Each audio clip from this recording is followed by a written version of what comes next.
Greetings and welcome. Tonight, we step behind the vaults and into a world where faith and fear walked hand in hand, judged by the Vatican what it meant to be accused.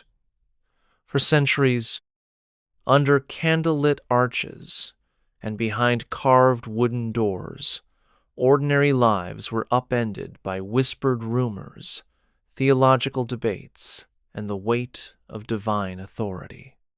Here, beauty and darkness are intertwined. The soaring ceilings of St. Peter's Basilica cast long shadows over trembling hearts. But this isn't a tale of unbroken piety. It's a human story of hope, desperation, and the cost of conviction. If you find yourself drawn into these hidden corridors of history, feel free to like and subscribe only if the journey speaks to you. And please, leave a comment telling me where you're watching from and what time it is where you are. I love seeing our shared moments across the globe. Now, dim your lights, breathe deeply, and let the hush of the past carry you into this story. Laurentio's breath came in shallow bursts as he stepped into the candlelit hall, the heavy oak door closing behind him with a rumble that felt like a knell. Months earlier, rumors had drifted across his village of a new edict from Rome, decreed by Pope Gregory IX to root out any hint of heresy.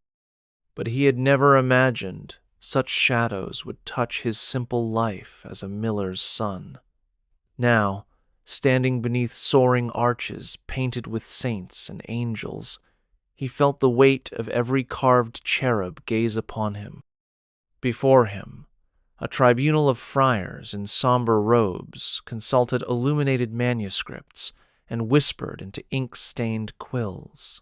They spoke of errors and inquiries, as though testing the wind for treachery.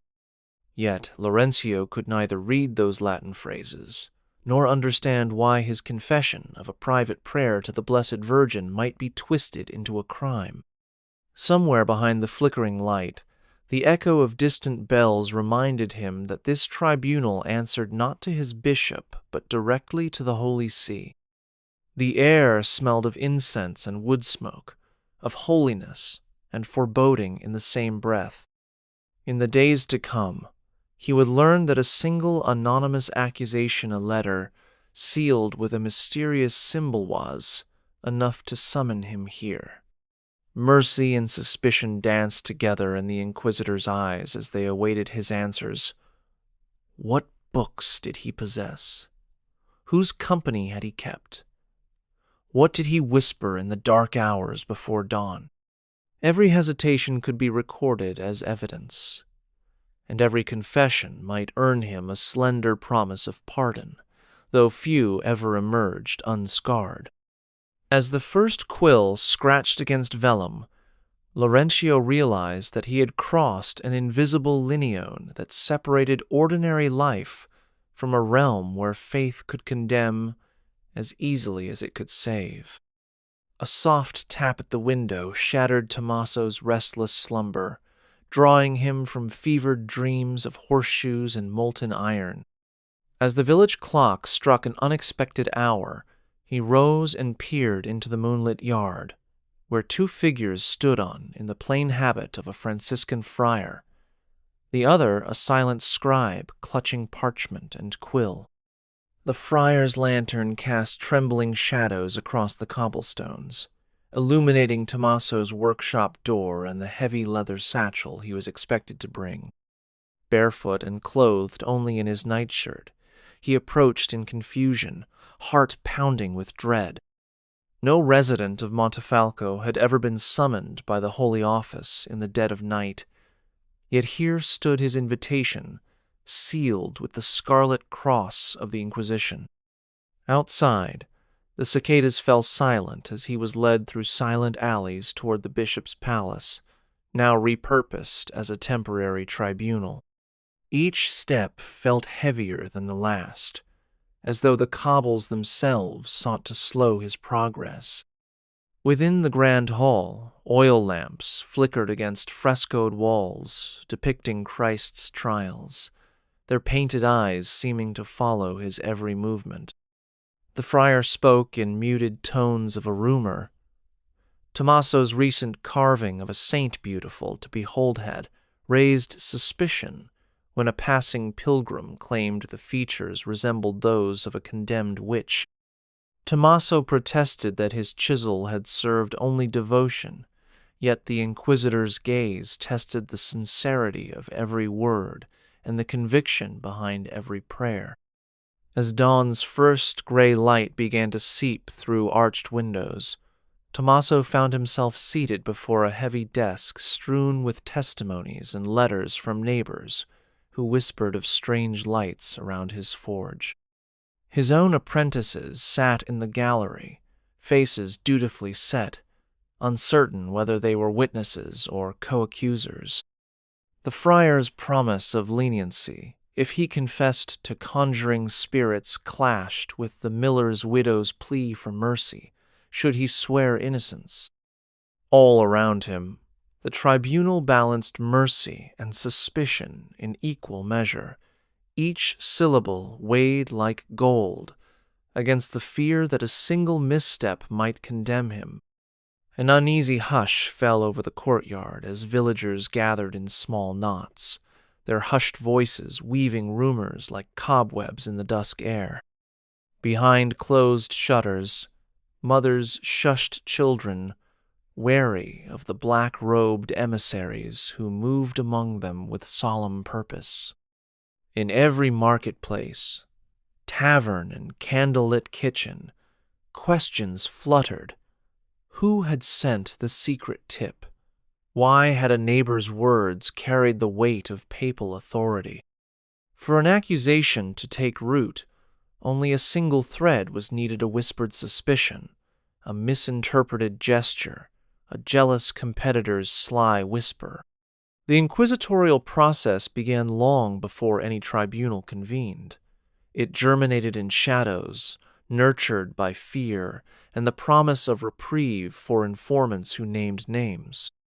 When Master Pietro, the seamstress's husband, noted a scrap of prohibited text peeking from the tailor's stacks, he felt compelled to deliver it to a visiting friar, certain that cleansing the village of heresy meant safeguarding his own soul. Within the tribunal's walls, that same scrap of parchment transformed into damning evidence. The inquisitor's eyes, sharp behind wire-rimmed spectacles, traced the margin notes in a foreign tongue. What seemed a casual translation exercise to the artisan became proof of clandestine pacts and forbidden doctrine.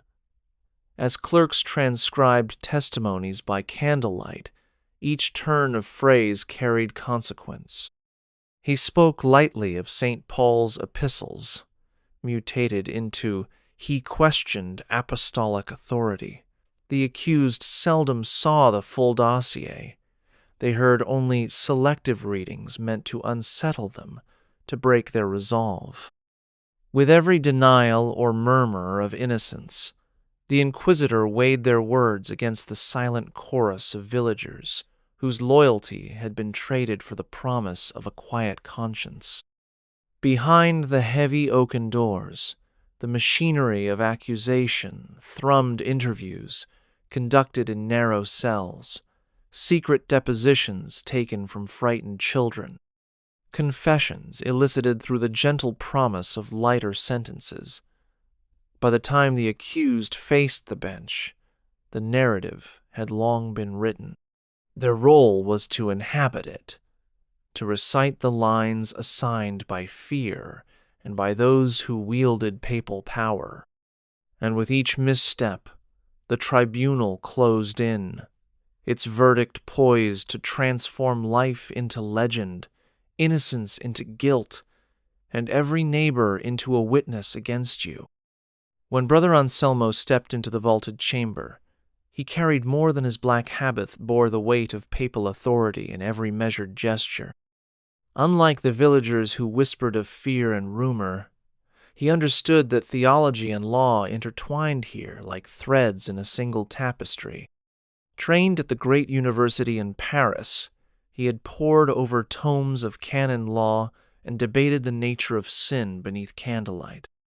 Now, seated behind a scarred wooden table, Anselmo's calm composure masked the razor's edge of his power. Each question he asked was crafted not merely to uncover error, but to steer the accused toward confession, to reveal the hidden doubts in their hearts. Across from him, Lucia, a seamstress of quiet devotion, trembled as she described her morning prayers. He listened with an unsettling stillness, eyes fixed on her lips and the subtle quiver of her hands. Lucia believed her devotions innocent, until Anselmo quoted from her own embroidered book of hours and items she had purchased legitimately, but now deemed suspect because its illuminations bore unfamiliar symbols. He inquired gently about each design. Had she learned these from a wandering scholar, whose voice guided her study of mystic visions? Each question laid another brick in the wall, closing around her, transforming her piety into potential heresy. The tribunal's power lay not in brute force, but in this measured interrogation, where silence spoke as loudly as confession and hesitation could be spun into evidence. As the session stretched into afternoon, Anselmo consulted his slim volume of precedents, cases of theologians who strayed into dangerous speculation, villagers who claimed visions of angels yet ended in flames. He noted the language for sentencing recantation, under oath or deprivation of sacraments if she resisted. In that hush, Lucia realized that her faith would be judged not by the sincerity of her prayers, but by the inquisitor's interpretation.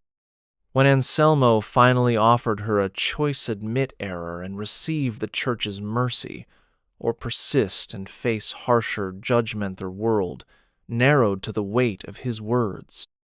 Every believer in Rome's reach knew this moment. The inquisitor's gaze held both the promise of salvation and the threat of eternal condemnation.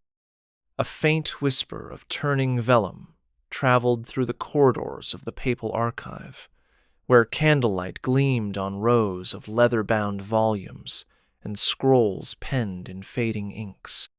Here, amidst the hushed reverence of scholars and clerks, lay the tribunal's most potent evidence, marginalia scrawled by unknown hands, secret annotations that blurred the line between devotion and dissent.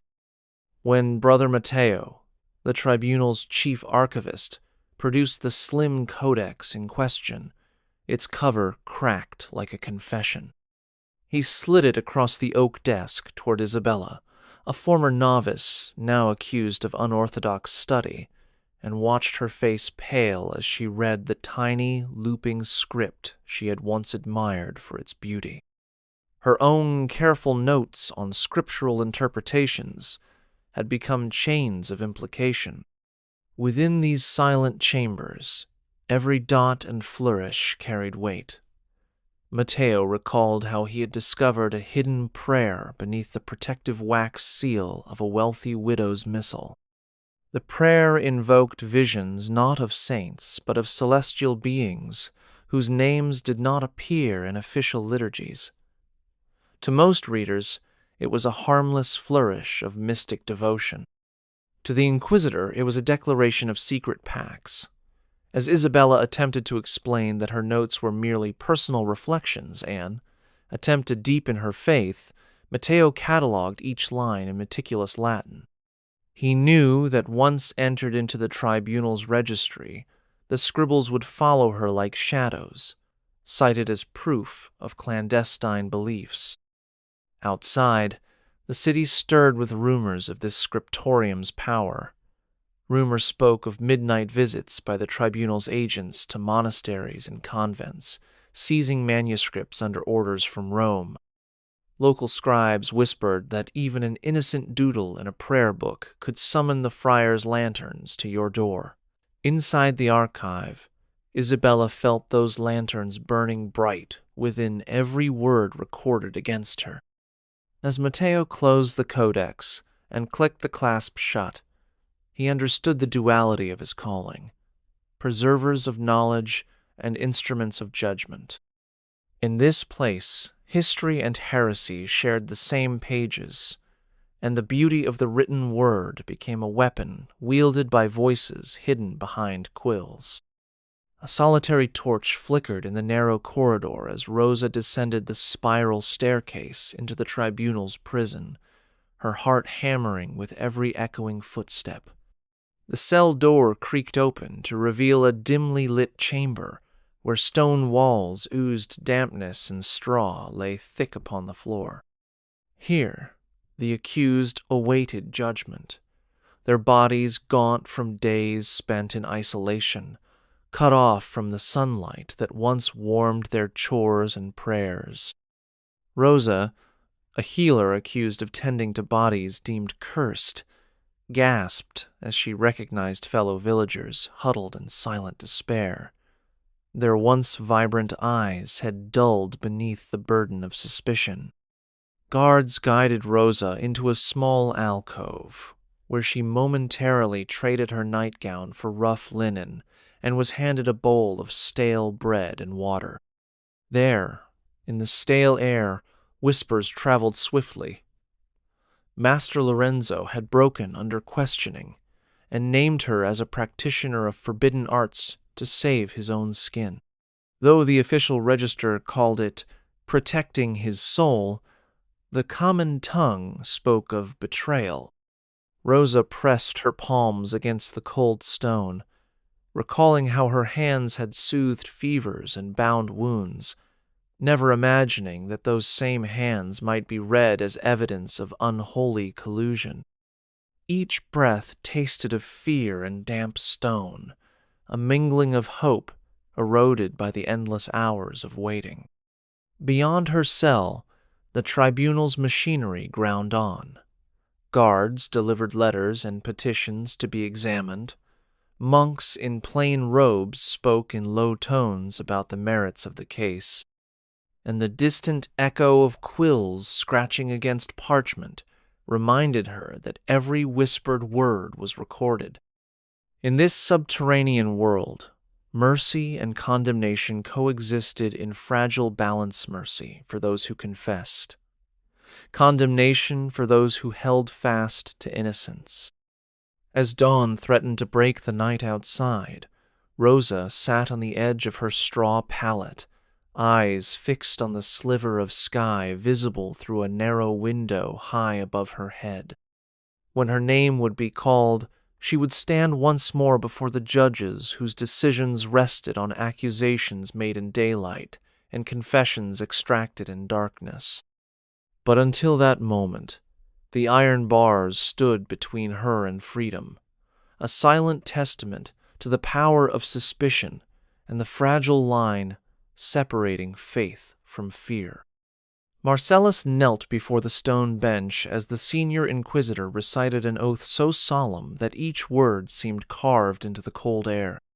"You swear to speak nothing but the truth, and to reveal what you have heard and seen," the inquisitor intoned, his voice echoing against the vaulted ceiling.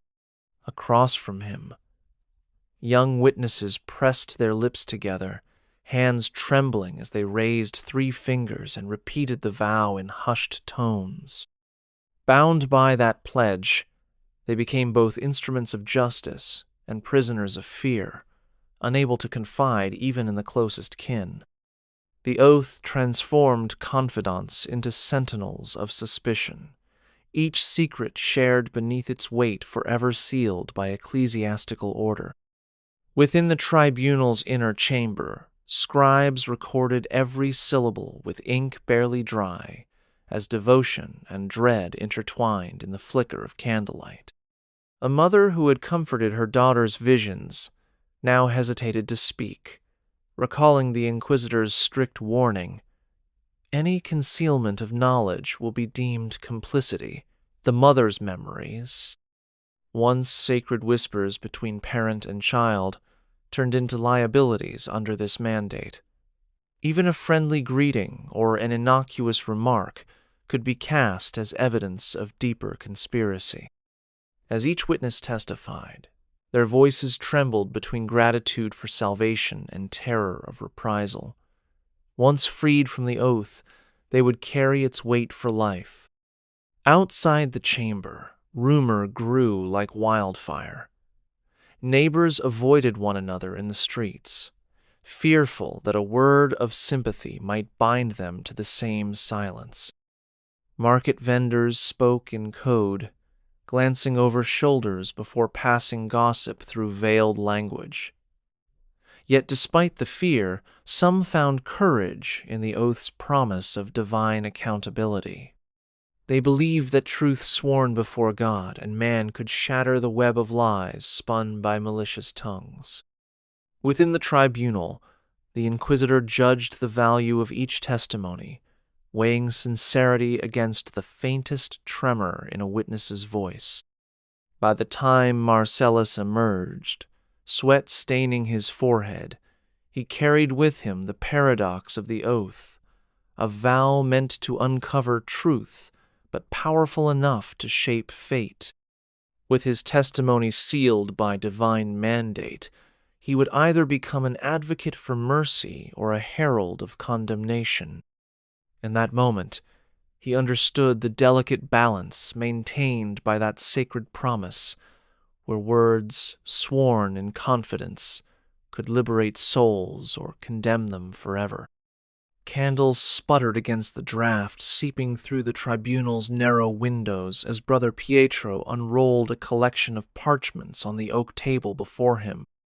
At first glance, they appeared to be routine financial ledgers lists of tithes received, alms distributed, fines levied yet hidden among the entries, lay notations in a cramped hand.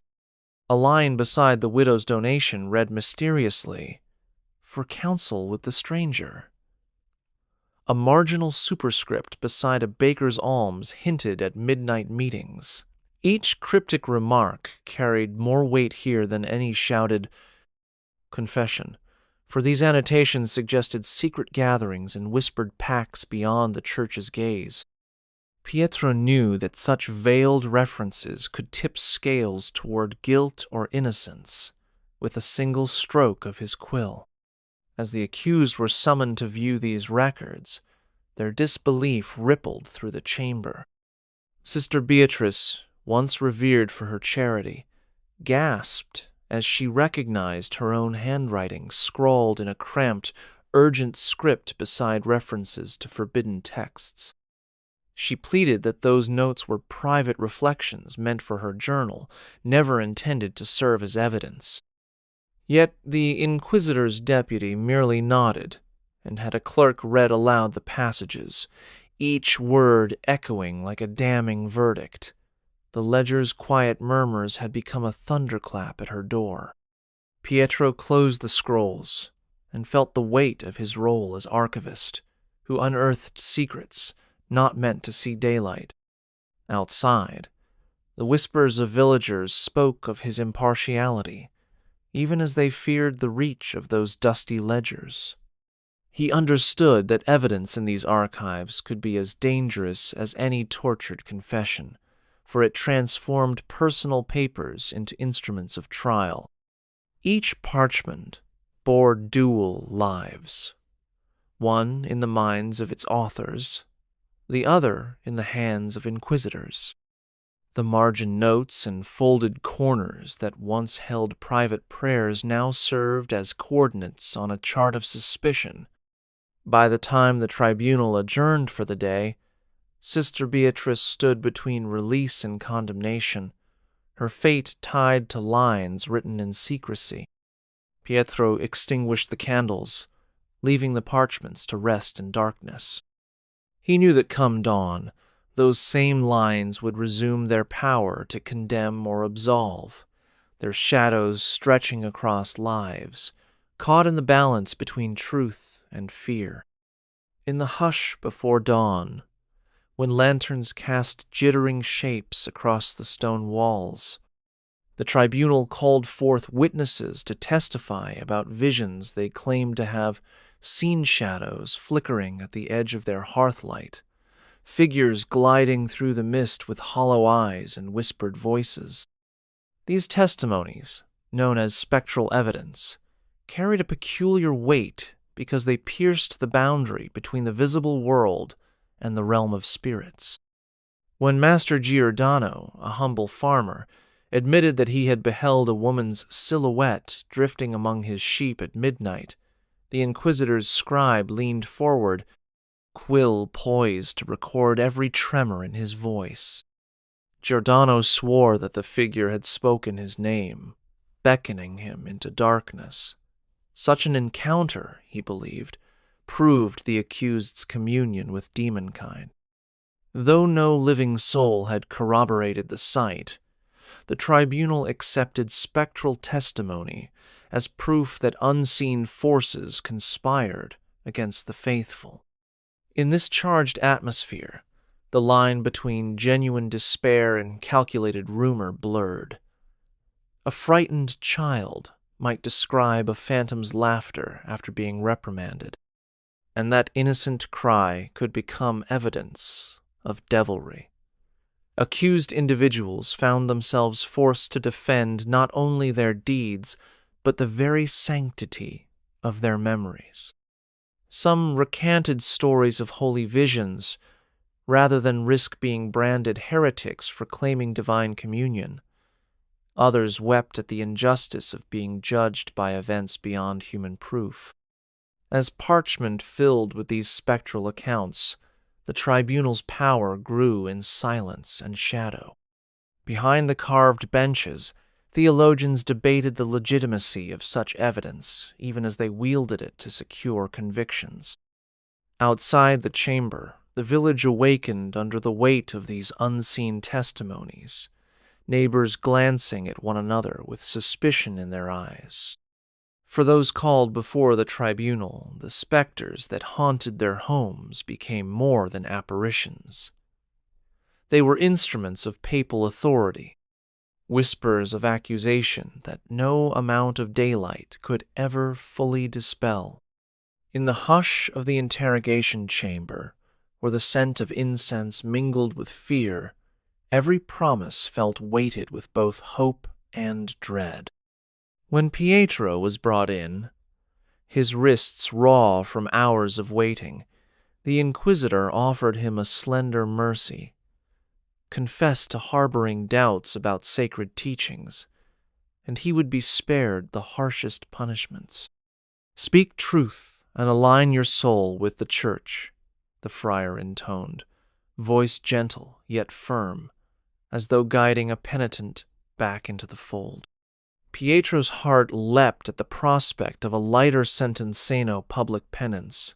No deprivation of sacraments, but each word of admission tasted like betrayal.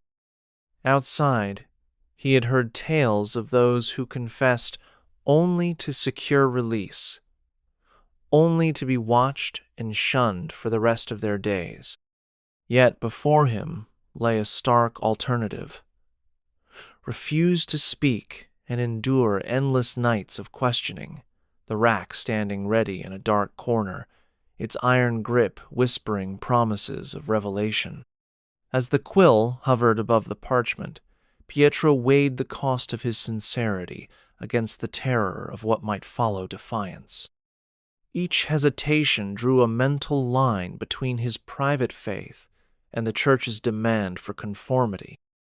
The Inquisitor's gaze held a curious compassion. He knew the power of hope in bending wills, the way mercy could feel like a lifeline in a sea of accusation. He had seen devout souls break under the weight of that promise and return to the world marked by shame. Yet he believed in the necessity of confession as the path to redemption for both sinner and institution. When Pietro finally muttered words that would be recorded as a partial admission of guilt, relief flickered across his face even as tears blurred his vision. In that single moment, the promise of leniency became both a release and a prison. He would walk free from these walls, but memory and stigma would follow him as surely as any iron chain. Outside the chamber, villagers would whisper of his confession, tipping him into a new form of exile among his own people. And within the tribunal's archives, his name would be inked forever beside the phrase, "protected by mercy," a testament to the delicate balance between fear, compassion, and authority. A single torch illuminated the iron rack as its polished bars gleamed coldly, casting long shadows that danced across the stone floor like silent accusations. In a corner stood manacles and thumbscrews, their jagged teeth promising pain for the unrepentant. Yet the tribunal's methods extended beyond these stark instruments. It employed subtler coercion, too. The inquisitor might summon a suspect's closest friend, offering them release in exchange for testimony, or threaten to strip a noble family of its titles unless the accused named accomplices. That quiet menacing which one's future, livelihood, or reputation hung in the balance could prove more devastating than any physical torment.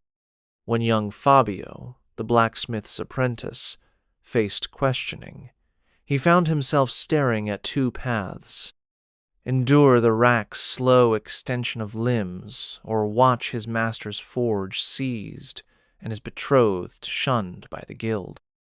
The fear that gripped him was not solely born of pain, but of the world closing in each creak of the chains, a reminder that mercy hinged on the inquisitor's whim. As Fabio knelt before the tribunal, the inquisitor presented a parchment detailing Fabio's alleged complicity in clandestine meetings.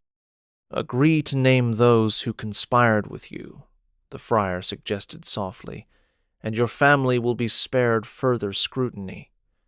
The offer hung in the air, framed as an act of compassion. Fabio's mind raced with images of his mother's tears and the empty hearth of his childhood home. Every tool of coercion, from physical devices to strategic threats, served as language in this grim dialogue. Confess and preserve what remained of your life, or hold fast and risk losing everything. The rack outside waited patiently. But so did the specter of social ruin, of children turned away at the bell tower, of neighbors crossing the street to avoid association. In those moments, Fabio realized that the tribunal's true power lay not just in causing pain, but in controlling the very hopes and fears of a community. When at last he spoke names that were whispered more than known, the inquisitor nodded and escorted him toward the exit. Chains left behind, but unseen shackles already gripping his soul. When Father Ambrosius entered the interrogation chamber, he carried a leather-bound missive and the heavy trust of the accused upon his shoulders. Unlike the austere inquisitors draped in black habits, he wore the simple garb of the parish priest, a man whose own vocation was to cradle the sinner's confession and guide lost souls back to grace. Yet here he faced a wrenching conflict. His duty to the church called him to uncover every shred of heresy, while his pastoral heart longed to protect the faithful from undue harm. The accused, a gentle widow named Caterina, wept at his arrival, pleading for counsel and fearing that her whispered doubts about ritual ablutions would be interpreted as defiance of dogma. Ambrosius placed a calm hand on her trembling shoulder, his eyes reflecting both compassion and the grim reality of his role. As he read the charges aloud, suspected alchemy, unapproved gatherings in her home, reckless theological musing, she felt the weight of every line, knowing that each word could tip the scales toward mercy or condemnation. Throughout the session, Ambrosius balanced his responsibilities with delicate precision. He asked gentle questions that might allow Caterina to clarify her intentions, urging her to articulate her faith in ways that conformed to orthodoxy. He interceded on her behalf, reminding the inquisitor of her charitable works and decades of devout service, pleading that her lifelong devotion deserved leniency. At times, his voice wavered as he confronted the tribunal's cold logic, which regarded pastoral care as secondary to doctrinal purity. Yet he also recognized that silence or resistance on his part could be seen as complicity, endangering both his own standing and the safety of his entire parish. Every syllable he spoke echoed the tension between mercy and justice, and every pause carried the risk of misunderstanding. He had studied canon law and believed in the necessity of faithfulness, but he also understood the human fragility that led otherwise pious individuals into error. When the inquisitor adjourned for deliberation, Ambrosius stayed behind to offer Caterina solace, guiding her through a simple prayer and assuring her that truth would ultimately prevail. As he walked the echoing halls in search of scrolls that might support her case, he reflected on the burden of advocacy in a system where compassion could be construed as leniency toward heresy. In that quiet corridor, he resolved that his role would always be to protect the soul, even as he upheld the Church, a dual calling as fraught as it was necessary. Isabella, daughter of a respected baron, stepped into the tribunal's chamber with every eye upon her. The fine velvet of her gown seemed out of place amid stone benches and austere tapestries depicting martyrdom, but no wealth could shield her from accusation. It began with hushed gossip among serving girls who watched her tend a languishing rosebush in the castle courtyard, murmuring that she whispered to petals and coaxed them back to life with words only she knew. Rumors grew that her late-night wanderings under moonlight were not acts of charity, but rituals invoking spirits. When a visiting nobleman fell gravely ill after dining in her hall, suspicion turned to certainty. She had poisoned him with arcane waters drawn from forbidden wells. Isabella protested that her ministrations were born of compassion, that the rosebush symbolized hope for wounded hearts, and that the ill nobleman's illness was no more poisoned than the common cold. Yet, the inquisitor's questions eroded her composure. Had she studied herbals owned by alchemists? With whom had she shared those recipes? What incantations did she murmur beneath the briar's glow? Each reply, however honest, was twisted into evidence of clandestine alliances with the infernal. The scribe recorded every word with an even hand, and each stroke felt like a branding iron against her honor. Outside, her family rallied to defend her name, petitioning the local bishop to intervene, but papal authority overshadowed regional pleas. As Isabella stood trial day after day, her legacy of charity and hospitality crumbled under the weight of suspicion. Neighbors who once admired her artistry now avoided her gaze, convinced that the mysterious bloom of her gardens concealed darker powers. Each session ended with the interrogator's measured warning: confess to sorcery and be spared the stake that waited in the village square, or deny all and face the flames. In the twilight hours, Isabella's mind drifted to happier days of candlelit readings and laughter in corridors lined with oil paintings, now replaced by whispered threats and the relentless passage of quills scratching out her fate. Within those walls of judgment, She realized that once a noblewoman fell under the shadow of witchcraft, she became both spectacle and sacrificial lamb, her every virtue recast as proof of sinister design. The whisper of accusation spread faster than plague through the village lanes, infecting every household with fear that proximity alone might condemn them. When Thomasina, a simple weaver, fell ill after caring for her ailing sister, neighbors looked askance at her linen-draped stall in the market square. Rumors began that the illness was no natural fever, but a curse passed from sister to sister under Thomasina's unholy touch. Soon, her entire family found themselves under scrutiny. Her husband accused of hiding forbidden texts, her young son suspected of mimicry when he repeated verses heard at their fireside prayers. In that world, guilt became contagious. The stain on one life threatened to spread through kinship like wildfire. Even those with the purest intentions discovered that accusations against one member of a household could summon all to the tribunal's doors.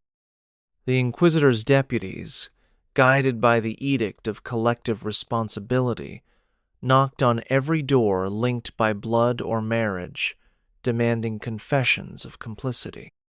At the tribunal, Thomasina watched as the registrar read aloud testimonies from her neighbors' testimonies she had never heard until ink met vellum. Each statement nudged her closer to the edge. She either implicated her loved ones or joined them in chains. The tribunal's logic was unyielding. To root out heresy, it must sever its source, and sometimes that meant uprooting entire families. In the silent hours before dawn, Thomasina sat huddled against the cold stone, fingers tracing the worn pattern of her shawl, recalling happier days when her name meant skilled craftsmanship rather than whispered suspicion. Outside, the village doors remained shuttered, and even the church pews felt distant, as if the very sanctuary of faith had been tainted by fear. Within the tribunal's shadow, Thomasina understood that in this grim dance of accusation, individual innocence offered scant protection against the contagion of guilt. By the time the papal envoy arrived in Siena, the city's streets had grown tense with expectation, as though the frescoed walls themselves held their breath. The tribunal that once sat, confined within Rome's marble palaces, had become itinerant, dispatched across dioceses by papal bull to enforce doctrinal unity in every corner of Christendom. Riding at dawn, foot soldiers and clerics traveled together, their banners bearing the red cross of the Holy Office, a symbol that turned warm greetings into wary bows. When the envoy halted at local castles and town halls, the carved chairs became benches of judgment, and the great halls echoed with the same hushed interrogations that had opened against villagers and nobles alike in the Eternal City. In this mobile court, the Inquisitor carried not only his decretals, but also the power to seize documents, imprison suspects, and impose penances without appeal. Giulio, a scholar summoned to these traveling sessions, found himself following the caravan through olive groves and rolling vineyards, each day brimming with new faces and fresh accusations. A friar's scribe recorded testimonies on parchment stretched across library tables hastily set up in town chambers, while guards secured alleys to prevent flights of the accused. Locals whispered that the transition from permanent tribunal to traveling court served Rome's deeper purpose: to remind every loyal subject that no distance could place them beyond papal scrutiny. Even remote hamlets learned that a peasant's prayer for rain, if uttered in unapproved Latin, might draw the envoy's lanterned visits. At each stop, Giulio witnessed the same unfolding dramas. Private letters read aloud as evidence, neighbors called to testify against friends, and confessions offered in exchange for brief respite. The mobile court blurred boundaries between lay and cleric, convincing secular authorities that cooperation with the envoy was not optional, but a duty to God. Town councils that once negotiated privileges now hastened to hand over suspect manuscripts. Merchants, fearing embargoes on their wares, paid hush money to inquisitorial deputies to protect their trade. When the caravan finally departed Siena, leaving behind cells brimming with prisoners and families splitting their estates to pay fines, the townsfolk exhaled in relief and dread. The Inquisition had moved on, but its reach lingered like the footprints of wild hounds. No parish could claim safety, no hearth could claim sanctuary, once the envoy's cross had passed through. As dawn's first rays touched the cobblestones, villagers gathered in clusters around the open square, their breath visible in the chill morning air. A wooden scaffold stood at its center, draped in black cloth, and nearby, the pyre awaited stacked logs bound with thick hemp rope. The condemned, shackled at the wrists, were led from the tribunal to stand before the crowd that would witness their fate. Among them was Matteo, a once respected vintner accused of defiling sacramental wine with illicit herbs. His eyes, sunken from weeks in confinement, bore into the faces of those assembled, searching for a flicker of mercy. Instead, he found only the solemn curiosity of townsfolk, convinced they were guarding souls as much as their own safety. The inquisitor, robed in elk-fur-trimmed vestments to ward off morning's chill, spoke the charges aloud in Latin, ensuring every listener grasped the gravity of defying sacred authority. A hush fell as the accused were offered a final chance to recant and embrace orthodoxy. Matteo, voice unsteady but unwavering, declared his innocence, explaining that the herbs were intended to soothe ill parishioners and honor local healing traditions. Still, the tribunal pronounced their sentence, death by fire, a purification by flames that would cleanse both body and spirit. As torches were lit and handed to the executioners, the crowd's murmurs turned to a respectful silence, broken only by the crackle of wood. When the pyre ignited, flames licked upward, casting a flickering glow on the faces of the condemned. Matteo's final prayers rose in a thin, steady voice that seemed to reach beyond the smoke-choked square. Some onlookers crossed themselves, while others averted their gaze, reluctant to witness the final act of a man they once toasted in taverns and blessed in churches. The pyre's fire roared, consuming robes and bindings alike, until only embers remained. In that moment, the power of public penance and punishment intertwined. The spectacle served as both warning and ritual, reinforcing the tribunal's reach into every corner of life. As the crowd dispersed under the now warming sun, the scent of charred timber lingered, a reminder that within these squares the church's mercy and wrath burned with equal intensity.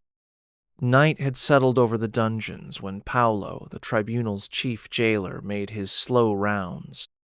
By torchlight, he counted cells and inspected the meager provisions left for the accused, always careful to note those who seemed near despair.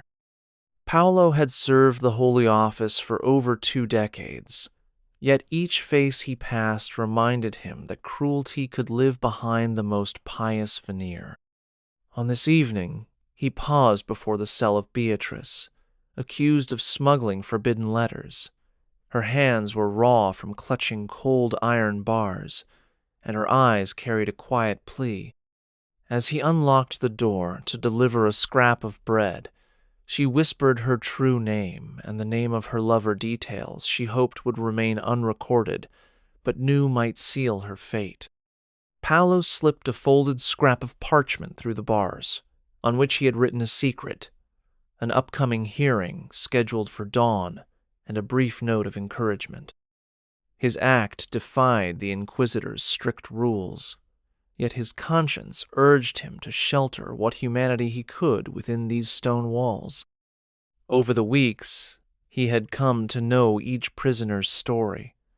The farmer who healed his own crops, the monk who sought to reconcile faith and reason, the widow who comforted orphans. In his eyes, their charges often reflected the tribunal's ambition more than their guilt.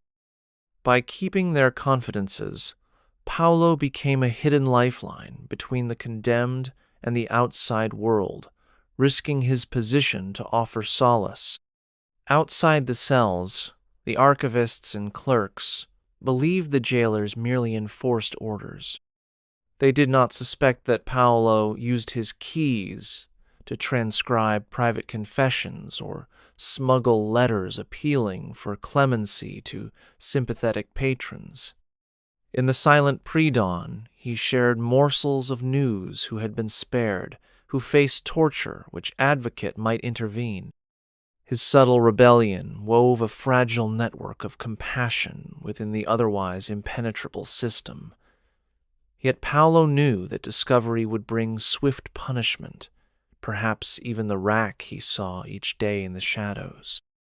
Still, he continued, compelled by the memory of his own sister's unjust trial years ago and the promise he silently made to every prisoner, that no soul would face the Inquisitor's wrath entirely alone. In a hidden alcove behind the tribunal's lowest cells, Sister Marcella worked by the light of a single wax candle, her nimble fingers weaving thin strips of linen into intricate patterns that concealed the prisoner's true words. These confession, tapestrieso, called because they resembled devotional clothsware, smuggled from cells by Paolo and secretarii, who risked excommunication to preserve voices that might otherwise be silenced forever.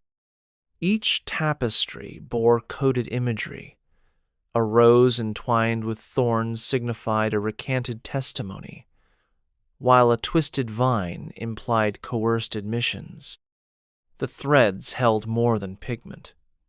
They carried the weight of whispered prayers, rumors of torture, and pleas for mercy. When the tapestry reached Sister Marcella, she deciphered the symbols and transcribed them into parchment scrolls stored beneath the abbey's altar, hoping that one day the truth would emerge beyond the Inquisitor's grasp.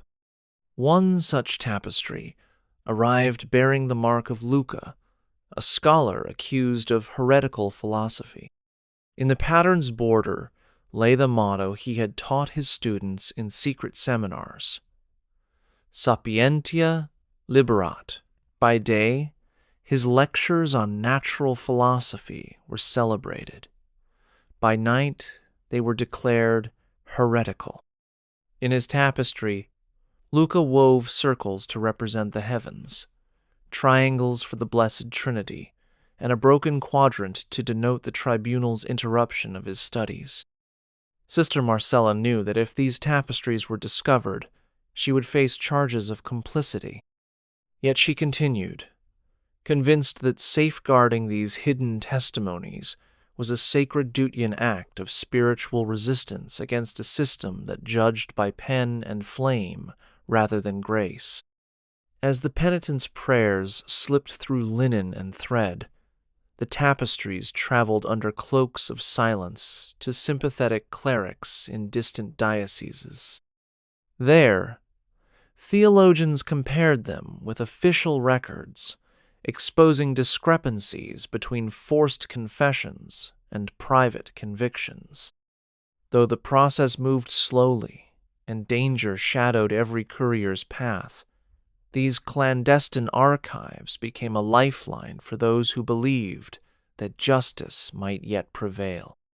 And in the hush of pre-dawn vigils, Sister Marcella knelt before her altar, offering her own confession for daring to preserve what the tribunal sought to destroy, the unvarnished truth of a soul unjustly accused. When Isabel emerged from the tribunal's shadowed halls, the sun greeted her with timid warmth, as if uncertain whether she still belonged in the light. Just hours before, she had stood convicted of blasphemy, her tongue branded by the Inquisitor's decree. Yet her eloquent plea, delivered through tears and woven with scriptural quotations, had swayed at least one advocate within the council to plead for clemency. In a rare act of mercy, she was granted a public penance, wearing of a white robe and the recitation of psalms in the cathedral aisles, rather than the harsher fate that awaited many. As she lifted her head to walk among the pews, congregants murmured prayers both for and against her. Some crossed themselves, believing her repentance genuine. Others muttered that her release was a sign of weakness in the tribunal's iron resolve. The ritual of redemption was as elaborate as any punishment. Before the assembled faithful, Isabel intoned words of contrition in measured Latin, her voice ringing beneath the vaulted ceiling. The bishop placed a hand on her forehead, pronouncing absolution, while the inquisitor watched from a side chapel, quill poised over the sentence she had just evaded. Isabel's heart trembled as each syllable breathed freedom, but she knew that true release would come, not from their gestures, but from the quiet acceptance of her neighbors. When the final psalm faded, she turned slowly toward the cathedral doors, the weight of her white robe a reminder that she remained martyrdreamed, yet never fully restored. In the days that followed, whispers followed her down narrow streets. Some offered tokens of forgiveness, a loaf of bread, a nod of respect, while others crossed to the opposite side, fearful of association. Isabel returned to her loom, hands poised to restore the vibrant tapestries she once crafted, yet hesitated at the threshold of her workshop, aware that some threads of trust had been severed beyond repair. In this fragile redemption, she discovered that mercy extended by decree did not mend the deeper fractures of the community's heart. True absolution, she realized, would require more than a public ritual. It would demand years of quiet service and acts of compassion that no tribunal could prescribe. When the scroll bearing the seal of the fisherman's ring arrived in Florence, its arrival stirred both reverence and anxiety among civic leaders. Issued by Pope Paul III in 1542 under the title Licet Abinito, the bull formally established the Roman Inquisition, expanding papal jurisdiction beyond local bishops to ensure uniform enforcement of doctrine. Town councils met behind closed doors, weighing the implications.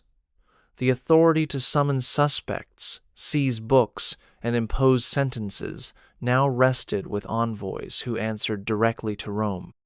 For some, the edict promised stability, a defense against heretical factions that had splintered Christendom. For others, it heralded a new era of centralized power that threatened age-old traditions of local governance and mercy. In the tribunal's chambers, inquisitors studied the bull's clauses with keen interest, each line a mandate to strengthen their reach. Their deputies carried copies to dioceses across Italy and beyond, fastening them to cathedral doors with nails of iron to symbolize their unbreakable authority. Citizens read the text in dim candlelight, noting phrases that permitted accusation based on rumor, allowed prolonged detention without trial, and authorized punishment without appeal. Whispered interpretations ranged from cautious approval to outright dread. The bulls sanctioned an inquisition unencumbered by regional checks and balances, making Rome the ultimate arbiter of orthodoxy. Among those summoned to interpret the edict was Fra Silvestro, a Dominican theologian whose mission it was to advise secular magistrates on cooperating with inquisitorial procedures. He traveled from court to court, instructing judges on identifying heretical texts, conducting proper interrogations, and applying the bull's guidelines with theological precision. His presence transformed municipal tribunals into extensions of the Holy Office, and his clarifications blurred the line between civic and ecclesiastical jurisdiction. As the weeks passed, the papal edict reshaped daily life. Printers hesitated before setting type for fear of producing forbidden works. Scholars revised lectures to exclude contentious passages. Neighbors eyed one another with renewed suspicion, mindful that any deviation from approved doctrine could trigger the inquisitor's summons. In this way, the bull's words echoed far beyond parchment and seal, embedding themselves in hearts and habits alike. It was a testament to Rome's resolve, not simply to punish heresy, but to weave obedience into the fabric of society itself. When Cecilia knelt before the tribunal's bench, her skirts pooling around her like a plea, she carried both the weight of her own reputation and the unspoken fears of countless women who whispered their prayers behind closed doors. In a society where masculine authority shaped doctrine and law, women faced special vulnerabilities. Cecilia had been accused of using herbal poultices to induce visions of the Virgin Mary visions that, when they occurred too frequently or too vividly, were labeled fanatical at best and heretical at worst. The inquisitor's deputy, a sharply inquisitive cleric, leaned forward and asked how many nights she had spent in the convent's rose garden, whose petals she gathered, and what unrecorded prayers she uttered beneath the moon. Each question hinged not only on her words, but on the very fact of her womanhood. A woman's body, so often depicted as vessel of sin, was also construed as vessel of hidden powers. Cecilia's defense drew upon her years of service as an almoner, distributing bread to the poor and visiting the sick in crumbling hovels. Yet the tribunal dismissed such works of mercy as distractions from her deeper spiritual errors. They spoke of Eve's sin and of female susceptibility to temptation, twisting age-old stereotypes into evidence against her. Even her tears were read as theatrical devices masking guilt. Outside the chamber, whispers spread that her feminine intuitions valued in women who cared for children, and the infirm had become dangerous insight, a form of secret knowledge that threatened patriarchal authority. Within the tribunal's tapestry of judgments, gendered biases dictated whose testimonies were embraced and whose denials were discarded. Women who spoke of sanctified visions were called wild.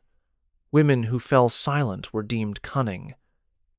As Cecilia watched the scrawl of the clerk's quill trace her fate, she realized that her defense required not only truth, but the careful navigation of a male-dominated framework that refused to see her as anything more than potential heretic. In her final words, she invoked the compassion of Christ toward Mary Magdalene, pleading that mercy exceed prejudice. Whether those words would sway the tribunal remained uncertain, but in that moment, Cecilia stood as witness to the perilous intersection of faith, gender, and power. Brother Elian stood within the candlelit library of his monastery, poring over a slender volume whose delicate papyrus pages bore the careful script of a distant scholar. The text, composed in a dialect rarely studied beyond Alexandria's academies, explored celestial mechanics and hinted at natural explanations for eclipsideas that skirted the boundary of permissible inquiry. For years, Elian shared these insights discreetly with fellow clerics during late-night discussions, believing that reason and faith could coexist as complementary paths to divine truth. Yet when a rival monk, fearful that such scholarship undermined the miracle of heavenly intervention, denounced him to the Inquisitor, Elian found himself summoned before a tribunal more concerned with orthodoxy than with the expansion of knowledge. As he knelt beneath the vaulted ceiling, the Inquisitor's deputy read aloud the charges: possession of unapproved texts, dissemination of heterodox ideas, and the audacity to question the literal interpretation of Scripture. Elian's heart pounded as the panel of friars in sober habits consulted their notes on canon law, each deliberation echoing like thunder over the fragile parchment clutched in his hands.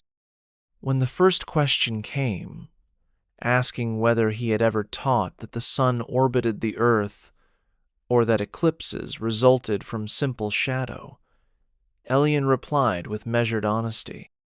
He had presented these theories as pious conjecture rather than established fact, hoping only to inspire wonder at the Creator's rational design. His explanation was met with subdued murmurs, a suggestion that faith required more unquestioning awe than intellectual curiosity. Throughout the hours that followed, Elian fell back on his vows of obedience, emphasizing his loyalty to the Church while pleading for the freedom to pursue sacred philosophy. He reminded the tribunal of St. Augustine's exhortation to love God and understand his works, arguing that closed minds threatened the very foundation of faith. Yet, even his most eloquent defense had to navigate the tribunal's suspicion that reason rebuked revelation.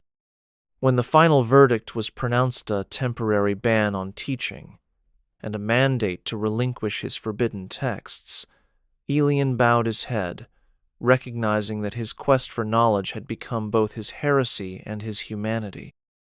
The hum of clandestine meetings reverberated through the narrow alleys behind the convent, where a handful of dissenting scholars and lay sympathizers gathered in hushed circles. They called themselves the Shadow Council, bound by a shared conviction that the Holy Office had grown too powerful and corrupt to serve the true spirit of Christ's message. Among them was Matteo, once an inquisitor's scribe, now disillusioned by the mounting injustices he witnessed in the tribunal's chambers. He had smuggled out the confession tapestries and risked his own life to preserve hidden testimonies. In these secret assemblies, they plotted to collect evidence of inquisitorial abuses, burned records, coerced confessions, tortured soul sand to distribute them to sympathetic bishops and secular rulers. The underground movement operated in coded language, printing pamphlets at midnight presses and hiding them within prayer books bound for distant parishes. They believed that only by exposing the tribunal's darkest practices could they spark reform within the Church itself. Their activities were fraught with peril. A single betrayal could decimate the group and send its members to face the very rack they sought to dismantle. Still, the Shadow Council persisted, driven by memories of farmers who died for innocuous prayers and noblewomen who lost everything for tending their gardens. They recruited the disenfranchised, artisans whose guilds had been fined into ruin, scholars whose works were banned, and even repentant friars who had witnessed torture firsthand. Each meeting ended with a solemn vow to safeguard the weak and to remind Christendom of its moral compass.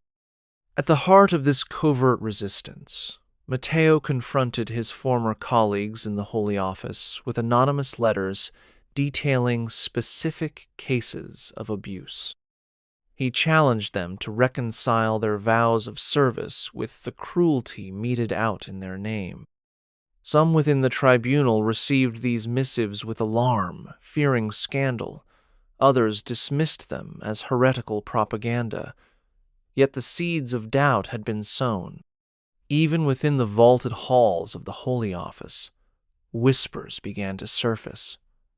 Whispers that mercy, once a guiding light, had become a casualty of unchecked authority.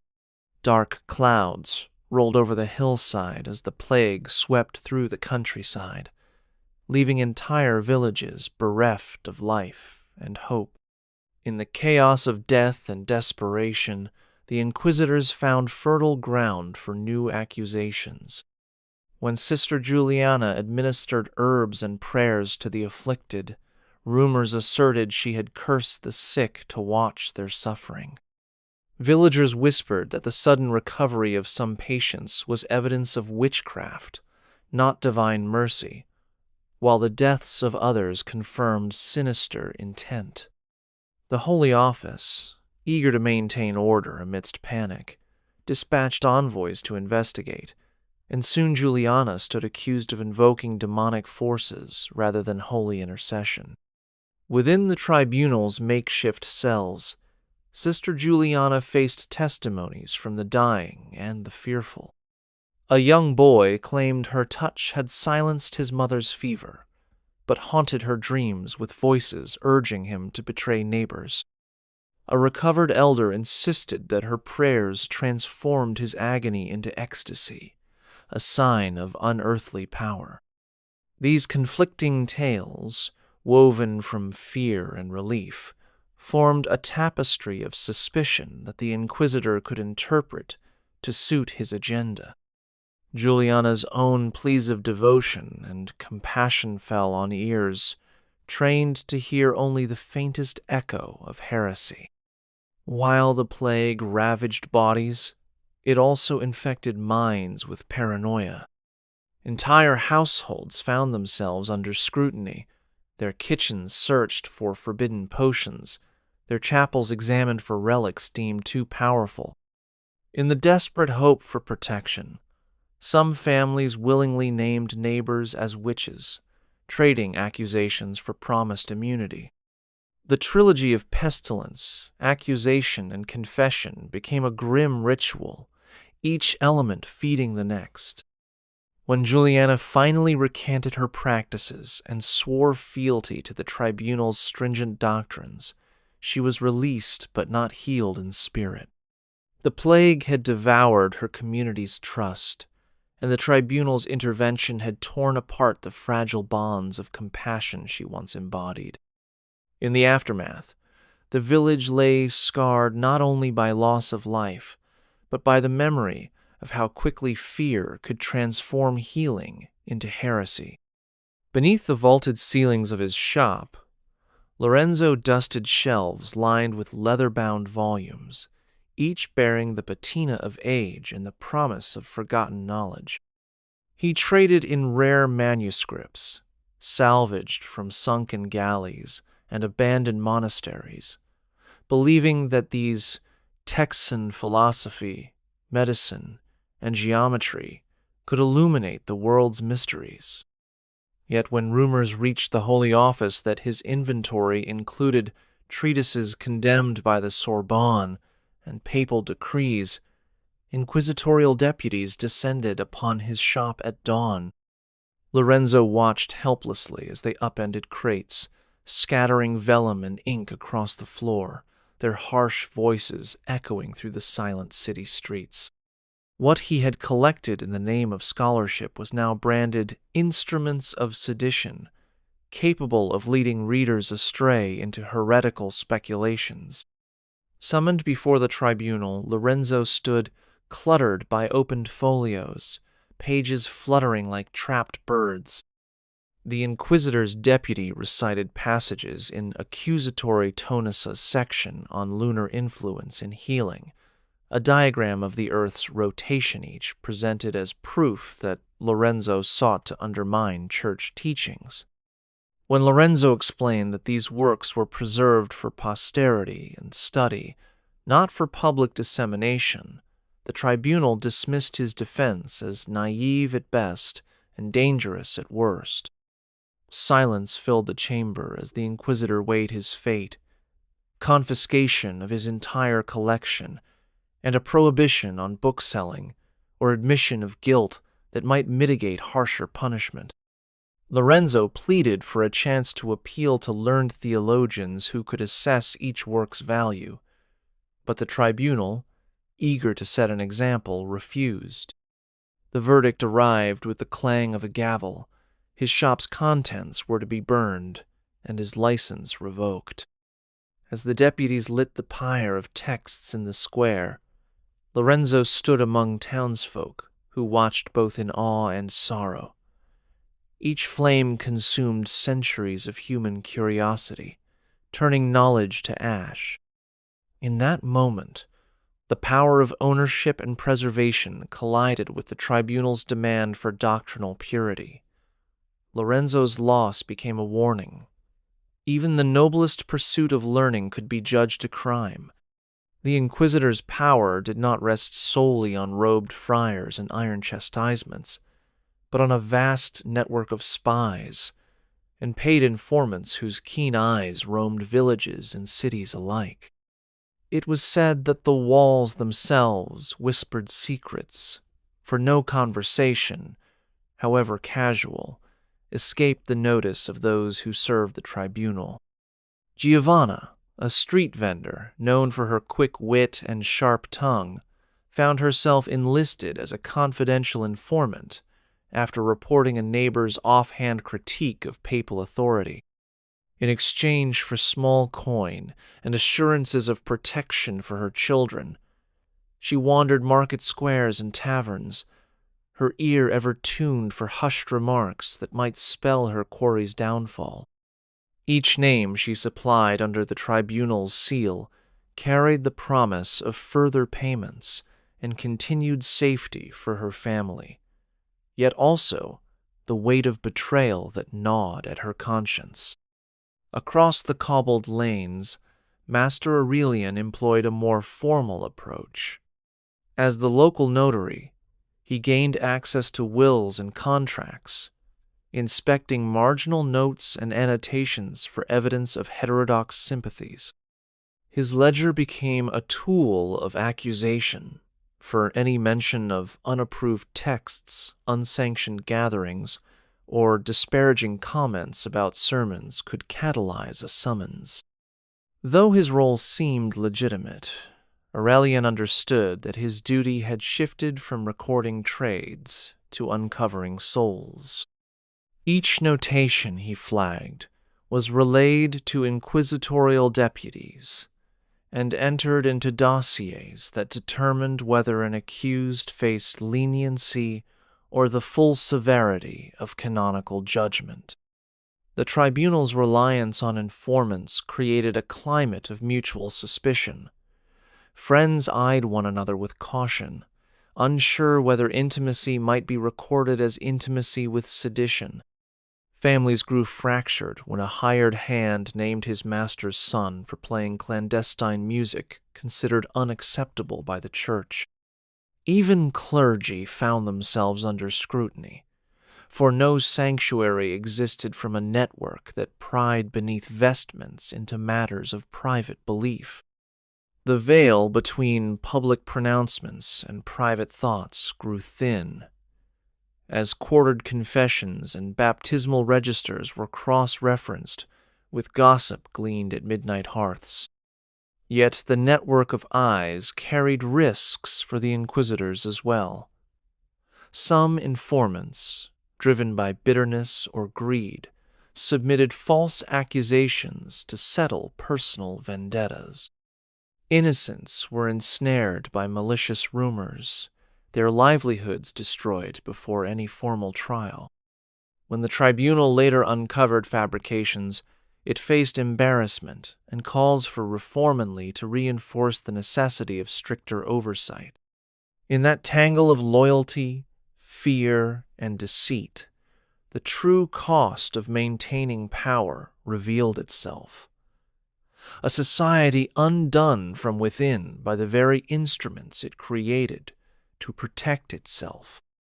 The banners of rival nobles fluttered across the city walls, each proclaiming allegiance to a different prince or count.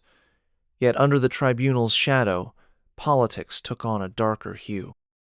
When Duke Rinaldo sought to weaken his cousin's claim to contested lands, he discreetly funneled reports of heretical gatherings at the cousin's palace to the Holy Office. The Inquisitor, eager to demonstrate impartial zeal, dispatched deputies to investigate. Chandelier-lit salons that once echoed with laughter fell silent as armored guards swept through antechambers, collecting tapestries and books for examination. Servants trembled at the questioning, unsure whether their loyalty belonged to lord or church. Within the tribunal, the Duke's accusations took on an air of divine sanction. His letters, gilded and stamped with his seal, detailed supposed blasphemies with such specificity late-night philosophical debates, private chaplets left on altars, imported texts that the Inquisitor treated them as gospel. When Lady Arabella, his cousin, appeared before the bench, her dignity could not shield her from the meticulous reading of her household ledgers and the testimonies of coerced servants. Every page of her account books was scrutinized for signs of forbidden donations, every whispered rumor catalogued as evidence. Political ambition and spiritual authority converged, demonstrating that accusation was as potent a weapon as sword or decree. Outside the courthouse, citizens murmured that alliances now required more than marriage contracts and military pacts. They demanded favorable testimony before Rome's tribunal. City councils negotiated to protect their own, offering tax exemptions in exchange for immunity for their magistrates. Bishops, torn between loyalty to local princes and obedience to the Pope, found themselves walking a precarious line. Some defied the Inquisitor, hiding nobles within cathedral crypts. Others embraced the tribunal's reach to eliminate political adversaries under the guise of purging heresy. Lady Arabella's trial revealed the perilous intersection of power and piety. Her fate, whether censure, exile, or worse, hinged less on doctrine than on the shifting currents of noble rivalry. And when the Duke's machinations unraveled, and the tribunal recognized the charges as politically motivated, the scandal echoed through Rome's corridors of power. It became a cautionary tale. In the hands of the ambitious, accusation could topple princes as surely as armies. Giovanni's return from the frontier should have been met with parades and thanksgiving. Yet when he stepped through the town gate, braced by his crutch and bandaged thigh, he felt only stares weighed down by suspicion. The small pockmarks that marred his cheek bore witness to skirmishes against heretical insurgents, but in the tribunal's eyes, such scars could signal marks of diabolical allegiance. Rumors spread that he had been captured in battle and made pacts with dark forces to survive. Neighbors whispered that he'd returned clutching talismans stolen from enemy camps, not realizing they were tokens intended to ward off spirits, not invoke them.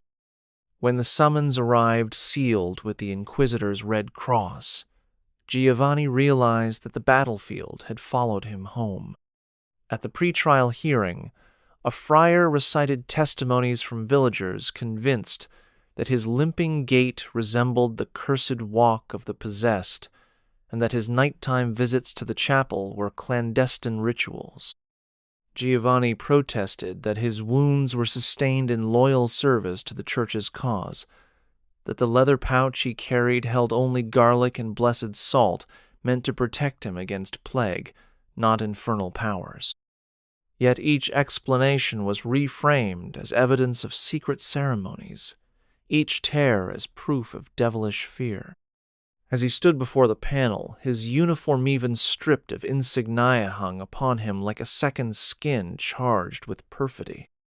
Within the tribunal's stone chamber, Giovanni's battle medals and faded banners lay spread on a table, scrutinized alongside folk charms found among his belongings. The Inquisitor's gaze shifted between the objects and Giovanni's weathered face, weighing martial honor against spiritual orthodoxy. Every scar, every relic of war, became a test of loyalty. Did he bear these wounds in service of Christ, or as tokens bestowed by darker masters? By the time he finished recounting, his campaign tales of sieges ended, and heretics routed, his voice grew hoarse, and his resolve waned under the glare of theological scrutiny. When at last the Inquisitor rendered judgmenta, guarded, acquittal, contingent on renouncing any charms and undertaking a public penance, Giovanni understood that freedom carried its own chains. He would continue to bear his scars, yet now they marked him not as a hero but as one forever watched, his every action judged by a tribunal that saw the battlefield's marks as signs of damnation rather than service. Brother Fernando trembled as he stood before the tribunal, recalling the words he had sworn just months earlier. His initial confession, born of a moment's doubt, had spared him the rack, and he had been sentenced to prayerful reflection and public penance. Yet, when rumors spread that he had quietly voiced skepticism about the efficacy of relics, the Inquisitor deemed him a relapsed hereticone who, having once confessed, dared to stray again. Under canon law, relapse was considered more egregious than first-time offenses, for it demonstrated a willful rejection of grace after tasting mercy. As Fernando knelt on the cold stone floor, the Inquisitors deputy read passages from decretals that condemned relapse with stern finality. The air grew heavy with incense and dread as he described the theological rationale. A soul that returns to error after absolution shows contempt for the Church's redemptive power and risks leading others astray. Fernando's own defense that he had sought private counsel and remained devoted in confessing his doubts fell short against the weight of relapse doctrine.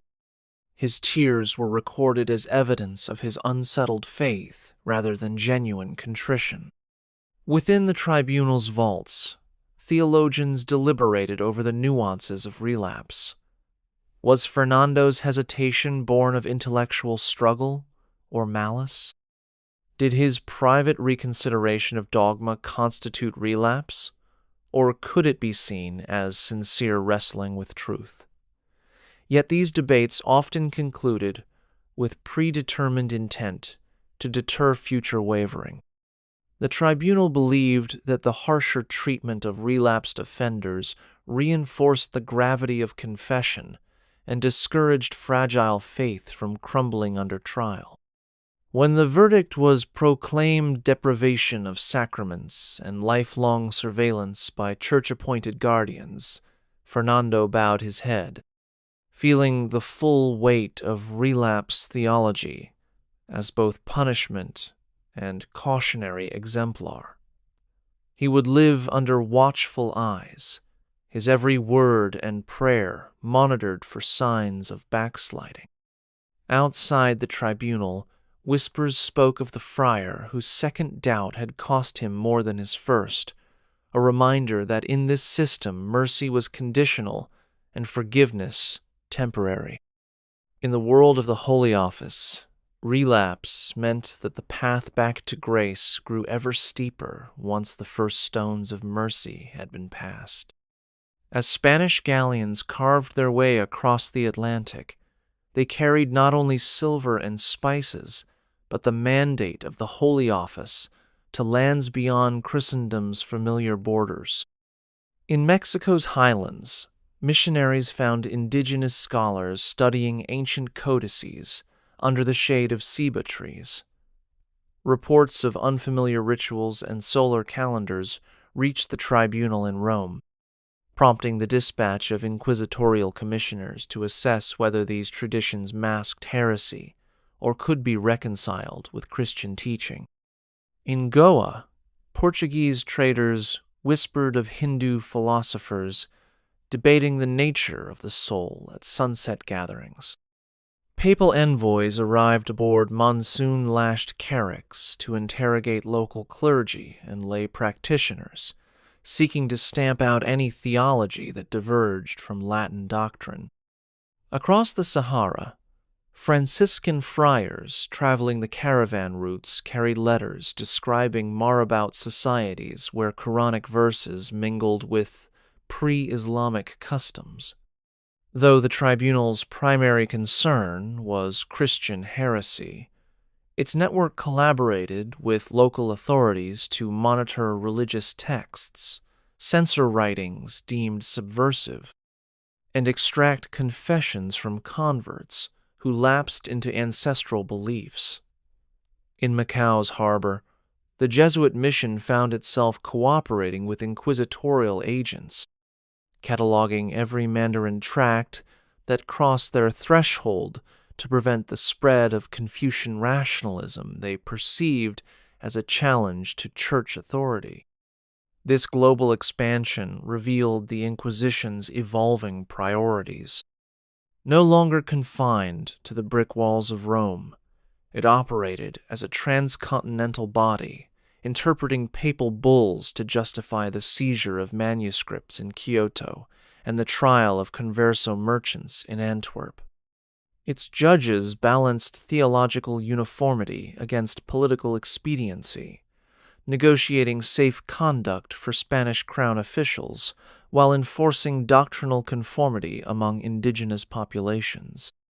Wherever the cross sailed, inquisitorial methods followed: censura of books, secret conspirators reporting in exile communities, and harsh sentences for any who strayed from approved teachings. By the late 16th century, the Inquisition's archives swelled with dossiers from every continent, each file a testament to the Church's ambition to shepherd souls from Mexico to Macau. Yet this extension of papal reach raised profound questions. Could a uniform orthodoxy truly govern the diverse tapestry of global belief, or would the very act of enforcement sow new seeds of dissent across far-flung lands? Beneath the vaulted corridors of the Vatican, beyond the public reading rooms and illuminated manuscripts displayed for honored scholars, lay the hidden archive's vast chambers housing centuries of tribunal records, personal petitions, and the tribunal's own secret correspondences. Sister Lucia, one of the few women granted passage into these sanctified vaults, carried a lantern whose light danced across shelves laden with scrolls tied in crimson ribbons. As archivist to the Holy Office, her duty was to preserve every confession, every indictment, and every sentence rendered in the name of doctrinal purity. These documents sink faded from centuries of neglect, or stained with the tears of those who penned them, formed the backbone of the tribunal's authority, a repository of evidence that could resurrect charges long thought buried. When Lucia unfurled a parchment dating to the early 13th century, she found testimonies in which monastic reforms were denounced as heretical rebellions, and private letters confessed to forbidden readings in hushed Latin. Each file bore marginal notes from inquisitors, debated over time, some questioning the legitimacy of certain accusations, others ordering their erasure, only to have them reinstated by later tribunals. Such inconsistencies revealed the political and personal influences that shaped the tribunal's judgments. Documents sealed with wax-bearing symbols of powerful families spoke of cases where noble privilege bent sentences toward leniency, while petitions from commoners faintly scrawled in candle wax recounted brutal interrogations erased from official annals. The hidden archives were not merely a storehouse of past verdicts, but a living instrument of power. When current inquisitors sought to convict, they referred to precedents here, ensuring that each new trial echoed the language and logic of the past. Yet the sheer volume of records also provided a counterweight to unchecked authority. Reform-minded clerics secretly consulted these files to expose miscarriages of justice, comparing forced confessions with contemporaneous letters smuggled out by jailers. As Lucia carefully relabeled a bundle of scrolls for easier retrieval, she pondered the paradox of her calling. She safeguarded the tribunal's institutional memory while nurturing the potential for reform hidden within its margins. In her hands, the archives were both a testament to the devotion of countless souls and a repository of sorrow from those unjustly condemned. And in the hush of those chambers, one understood that true power lay not only in the act of accusation, but in the authority of the written recordats, power to condemn, absolve, and, perhaps one day, to forgive. Mariana's fate rested on a relic as old as the tribunal itself, a polished iron rod heated until it glowed like liquid amber. Known as the touchstone of truth, this ordeal was prescribed when documentary evidence proved inconclusive, allowing divine judgment to replace fallible testimony. As dawn broke, she stood barefoot on cold stone before the Inquisitor, her hands bound and her eyes fixed on the smoldering rod laid out on a linen cloth. The Inquisitor intoned a prayer, invoking God's justice to guide the fire and protect the innocent. With trembling resolve, Mariana reached out and grasped the rod by its center, sustaining the searing heat for the briefest moment before releasing it. According to tradition, her injuries, if they scabbed cleanly within 3 days, would prove her innocence. Festering wounds would condemn her as guilty of heresy. Witnesses included clerics, scribes, and even a lay magistrate chosen for his impartiality, all seated in the gallery to observe the miraculous verdict. The air smelled of burning metal and incense, merging 2 realms of judgment, earthly law, and divine will. As Mariana withdrew her hand, the Inquisitor examined her palm with careful detachment, comparing it to the medical treatise on ordeals that lay open on his desk. He noted the depth of the burn, the clarity of the edges, and recorded every detail in the tribunal's ledger. Meanwhile, whispers traveled through the assembled crowd. Some prayed for divine intervention on her behalf, while others quietly speculated that the ordeal itself was a cruel fiction, designed more to awe the masses than to deliver true justice. Over the next 3 days, Mariana remained under watch, her hand bound and her wound cleansed by the tribunal's appointed physician.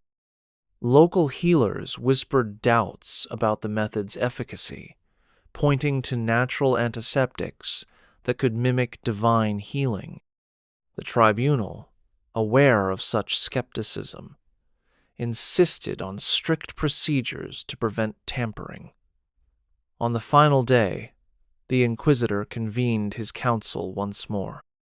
When the scab had formed smoothly, he declared that God had spoken on Mariana's behalf and that she was to be released with all charges dropped. Yet even in freedom, she carried the stigma of having been put to the trial by fire, her story a cautionary tale of faith and fear intertwined.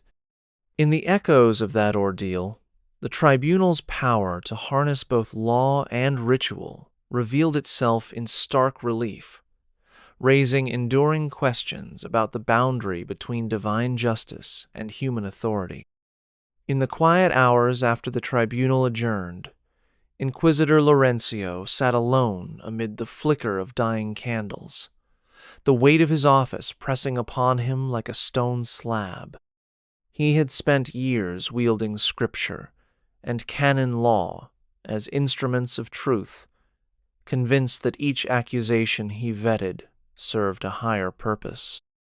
Yet, as he reviewed the day's docket names of farmers, scholars, and mothers who had fallen under suspicion, he found that his conscience no longer rested easily upon his judgments.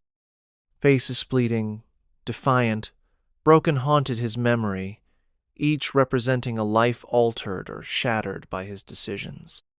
He recalled the seamstress who confessed to nonconformist prayers only to be released into silent exile, the healer whose selfless ministrations had been branded witchcraft, and the friar whose earnest quest for knowledge had earned him a lifetime of surveillance. Their eyes, fixed on him in the tribunal's harsh light, now appeared to follow him through the labyrinthine hallways of the palace.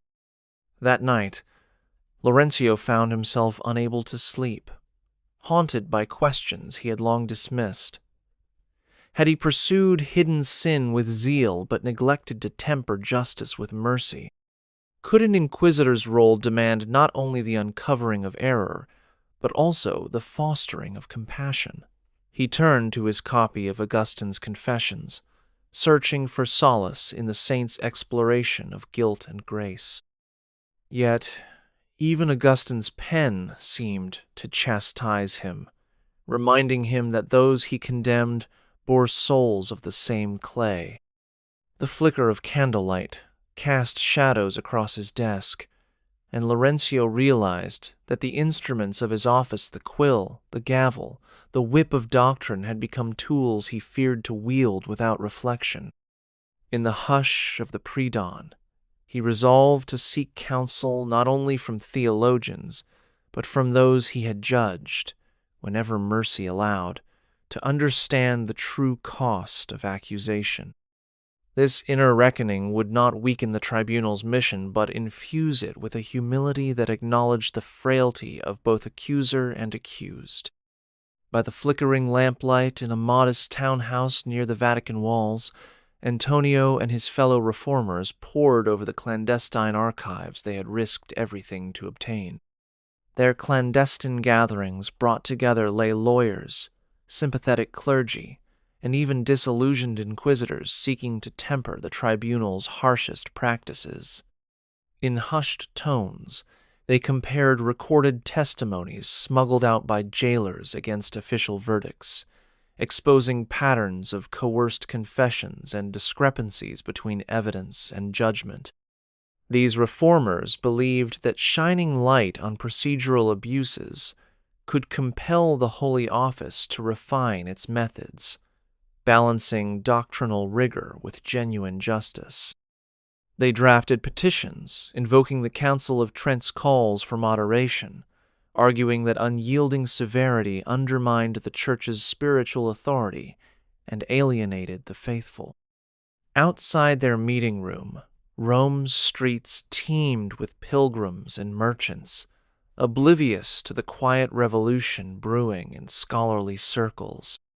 Yet within the tribunal itself, rumors of this reform movement reached the ears of moderate cardinals who feared that unchecked inquisitorial power threatened the very unity the Church sought to protect.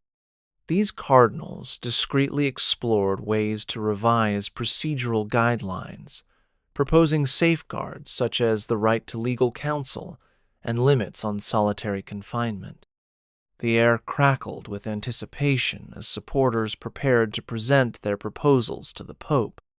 They understood that true reform required not only amending rules but also reshaping attitudes, encouraging inquisitors to view the accused as souls in need of guidance rather than enemies to be vanquished. In one candlelit session, a former defendant who had emerged unscathed shared his harrowing experience of coercion and mercy, illustrating how compassion could inspire genuine repentance rather than brittle recantations. His testimony moved even the most skeptical theologians, prompting them to reconsider entrenched assumptions about punishment and redemption. As word spread, a cautious optimism took root. Perhaps the tribunal could evolve, preserving its mission to defend orthodoxy while embracing the Christian ideal of forgiveness. In that moment, the reformers realized that the Inquisition's power was not immutable. It depended on human will, shaped by those who dared to speak truth to authority and to imagine a tribunal guided by both justice and mercy. Camilla knelt before the altar in her family's private chapel, the hush of vaulted stone pressing in around her like a confession poised on her lips. Following her trial and public penance, she had been granted absolution, but the ritual had left a wound deeper than any that metal or flame could inflict. Each morning she returned to that same spot, reciting psalms with a tremor in her voice that betrayed her lingering doubt. Her role as penitent required visible humility-streaming hair, ash-streaked cheeks, and bowed head. But her heart wrestled with the knowledge that true contrition lived in private. Day after day, she repeated her lament. Sorrow for spoken words twisted into heresy, regret for prayers sung too fervently, and anguish for the trust she had lost. In those quiet moments, the chapel's flickering candles became silent witnesses to her grief, and the saints painted on frescoes gazed down with an inscrutable calm. Outside, the townsfolk watched her ritual with a mixture of sympathy and indifference. Some offered quiet nods as they passed, recognizing the cost of mercy, while others crossed themselves more vigorously as though to ward off her lingering taint. Camilla's family, once pillars of the community, found their weddings postponed and their children whispered about at school. Despite her absolution, her penance had become a lifelong burden known that no tribunal decree could erase. In her solitude, Camilla composed a small prayer book, inscribing verses that spoke of mercy tempered with justice. She included reflections on her experience, noting that true forgiveness required more than ritual. It demanded a transformation of the soul that extended beyond the courtroom and into everyday life. By candlelight, she pressed these words into vellum, hoping her testament might guide future penitents toward a more compassionate path. Beneath frescoed ceilings and within candlelit studios, artists grappled with the challenge of expressing faith under the tribunal's watchful eye. Lorenzo, a painter commissioned to adorn a new chapel, concealed subversive imagery within his saints and martyrstony symbols of chains broken at saints' feet, halos rendered with irregular gaps, and scrolls in their hands that hinted at suppressed scriptures. To many onlookers, his work appeared devout and orthodox, yet those eyes attuned to hidden meanings saw in his brushstrokes a quiet protest. When inquisitorial inspectors visited to approve the chapel's decoration, they lauded his skill while missing the subtlety of his commentary on the tension between confinement and freedom. In private ateliers, fellow artists shared Lorenzo's tactics. Sculptors carved reliefs with figures whose eyes averted from authority, and manuscript illuminators hid marginal illustrations of dissenting philosophers whose works had been banned. Such creativity offered solace to those who feared the tribunal's power, yet hungered for intellectual and spiritual honesty. Artistic codes became their language, weaving messages of resilience into the very fabric of sacred spaces. Yet the risk was ever present. A single patron's suspicions sparked by an odd detail or a whispered rumor could lead commissioners back to the studios, demanding explanations of every concealed symbol. Many artists faced interrogations, their tools and sketches seized for scrutiny. Some chose exile over orthodoxy, fleeing to courts more tolerant of creative expression, while others adapted their designs to appease the tribunal without abandoning their convictions entirely. Through these coded works, art became a vessel of subversion, reminding both creator and viewer that even in the most repressive climate, the human spirit could find ways to speak truth. In the glow of oil lamps, painters dipped their brushes in defiance as much as pigment, ensuring that beauty and resistance remained forever intertwined. Vespasian's observatory perched atop the city's highest tower, its open lantern revealing stars heretofore uncharted by local astronomers. Armed with a brass astrolabe and manuscripts from Moorish scholars, he tracked celestial bodies with a precision that challenged the geocentric model upheld by church doctrine. When rumors of his measurements reaching Pope's ears, the tribunal dispatched a delegation of theologians to question his findings. They arrived at dawn, their robes brushing against carved stone as Vespasian demonstrated his observations through the telescope's lens. Planets that defied Ptolemy's parameters danced before their eyes, compelling them to reconcile ancient authority with undeniable sight. In the tribunal's library, Vespasian faced inquiries not only about his data but about the theological implications of his work. If stars move contrary to Scripture's description, do we then rewrite Scripture? The inquisitor demanded, voice echoing in the vaulted chamber. Vespasian replied that the heavens spoke God's language, and discovering their laws deepened, rather than diminished, divine glory. He cited Augustine's admonition to interpret Scripture where necessary in light of clear evidence. The tribunal's quills scratched fervently as theologians debated whether empirical truth could coexist with doctrine or threaten to unravel the very foundation of faith. Charged with veering into forbidden speculation, Vespasian risked the rack for impiety. Yet he also sparked cautious curiosity among reform-minded clerics who saw in his methods a path to reconcile reason and belief. His defense hinged on the notion that God's creation revealed divine order through geometry and motion, a perspective that, if embraced, could soften the tribunal's stance on other intellectual pursuits. When his sentence see a public recantation accompanied by a year of silence from the pulpit was read aloud, Vespasian bowed gracefully. Though forced to condemn his own conclusions, he remained steadfast in private conviction, intending to preserve his charts for future scholars.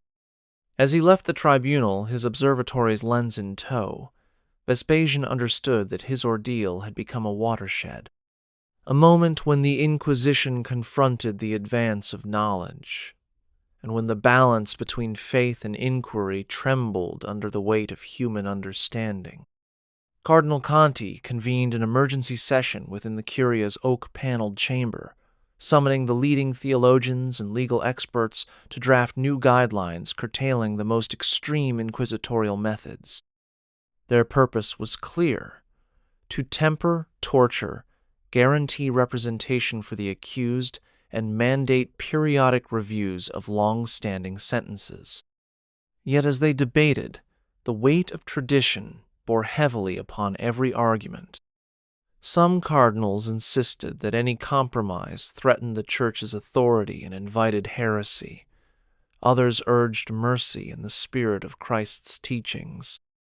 Father Giacomoa, seasoned inquisitor, whose own conscience had been wrenched by the tribunal's excessus presented statistics, showing that stricter oversight correlated with fewer wrongful convictions and greater public trust. He proposed that all cases involving first-time offenders be transferred to local bishops' courts and that solitary confinement be limited to 40 days. Murmurs of agreement rippled through the assembly, yet staunch conservatives countered that swift, unquestioned action was vital to deter the faithful from dangerous ideas.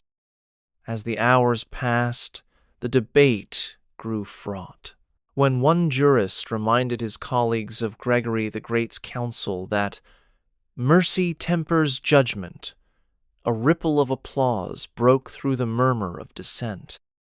But when another invoked Innocent III's own edicts emphasizing strict punishment for relapse, the chamber once more divided. Each concession seemed minor, each principle monumental. In that crucible of competing doctrines, the cardinals confronted the paradox of reform: how to preserve the tribunal's power while honoring the gospel's call to love and forgiveness. By the session's end, they produced a modest set of reforms guidelines rather than decrees, subject to ongoing revision. The final document urged inquisitors to consider the penitent's circumstances and discouraged use of torture on those over 60 or under 14. It also encouraged the tribunal to publicize acquittals as well as convictions, acknowledging the fallibility of its judgments. These measures fell short of sweeping change, yet they represented a fragile step toward balance. When the cardinal affixed his seal beneath the signatures, he understood that reform was neither swift nor absolute, but began with a willingness to question long-standing practices in service of both justice and mercy. On a moonless night, the hush of the tribunal's corridors was broken by a faint metallic whisper as the lock clicked open. Lucia, the archivist who had long safeguarded the tribunal's hidden records, slipped inside to retrieve a final tapestry before its scheduled destruction. Unbeknownst to the guards, a secret tunnelance used for old papal deliveries ran beneath the complex. With Paolo's lantern guiding the way, they descended into damp darkness, hearts pounding at each drip of water and distant echo of footsteps above. In the narrow passage, the tape registry's coded symbols glowed faintly beneath the lantern's flame, bearing the confession of a scholar condemned for life. Emerging into a forgotten courtyard, Lucia and Paolo paused beneath a vine-wrapped arch, the cool night air, a stark contrast to the prison's stifling cells. They knew this escape was more than a rescue. It was the tribunal's tipping point. With this final tapestry in hand, reformers could incontrovertibly prove that even the most solemn confessions had been coerced. Yet the risk was immense. Discovery would bring a papal mandate to root out every conspirator. As they scaled the outer wall, Paolo felt fresh resolve in his veins. Years of silent resistance had led to this moment. Lucia clutched the tapestry to her chest, aware that its patterned threads held the power to unmask decades of injustice. When they slipped into the night beyond the city gates, a chorus of church bells greeted Theman ironic benediction for fugitives, bearing evidence of institutional betrayal. They vanished into the shadows with the dawn still hours away, leaving behind locked cells and shuttered windows. In the days to come, the tapestry would emerge at clandestine synods and kingly courts, its revelations illuminating the need for true reform. And for Lucia and Paolo, the echoes of their escape would remind them that courage, like faith, could transcend the iron bars meant to imprison the human spirit. Brother Raphael knelt beside the confessional booth, the screen's grill between penitent and priest, a symbol of both sanctuary and surveillance. As a priest appointed to hear secret confessions before inquisitorial review, he bore a solemn burden to preserve the penitent's seal while also passing crucial intelligence to the Holy Office. Saintly absolution and calculated reporting intertwined in his heart each time the booth's curtain parted. When a young scholar named Benedetta confessed her curiosity about forbidden philosophy, Raphael whispered the words of absolution before discreetly noting her name and the books she mentioned. Those notes, passed under sealed cover to inquisitorial deputies, fueled inquiries that often ended in interrogation rather than mercy. By day, Raphael served the faithful with compassionate counsel. He spoke of God's infinite mercy and urged penitents to embrace doctrine wholeheartedly. Yet, by night, he became an agent for the tribunal, translating whispered doubts into reports that determined freedom or punishment. He justified his duplicity with the belief that revealing dangerous ideas protected the flock at large.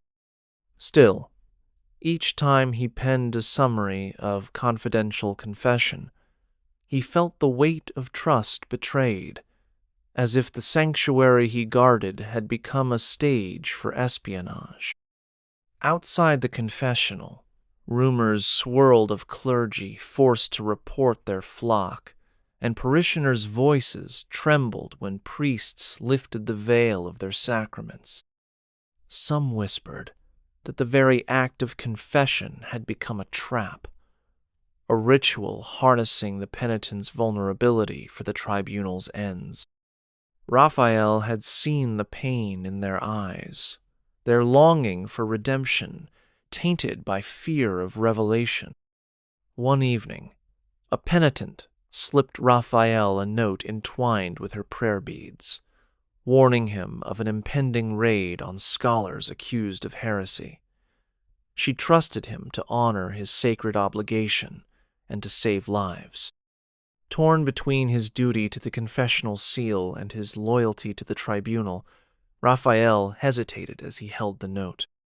In that moment, he realized that true pastoral care demanded courage to uphold mercy even at the risk of defying authority. When the Council of Trent reconvened in the mid-1560s, its decrees rippled through the tribunal's halls like a clarion call for moderation.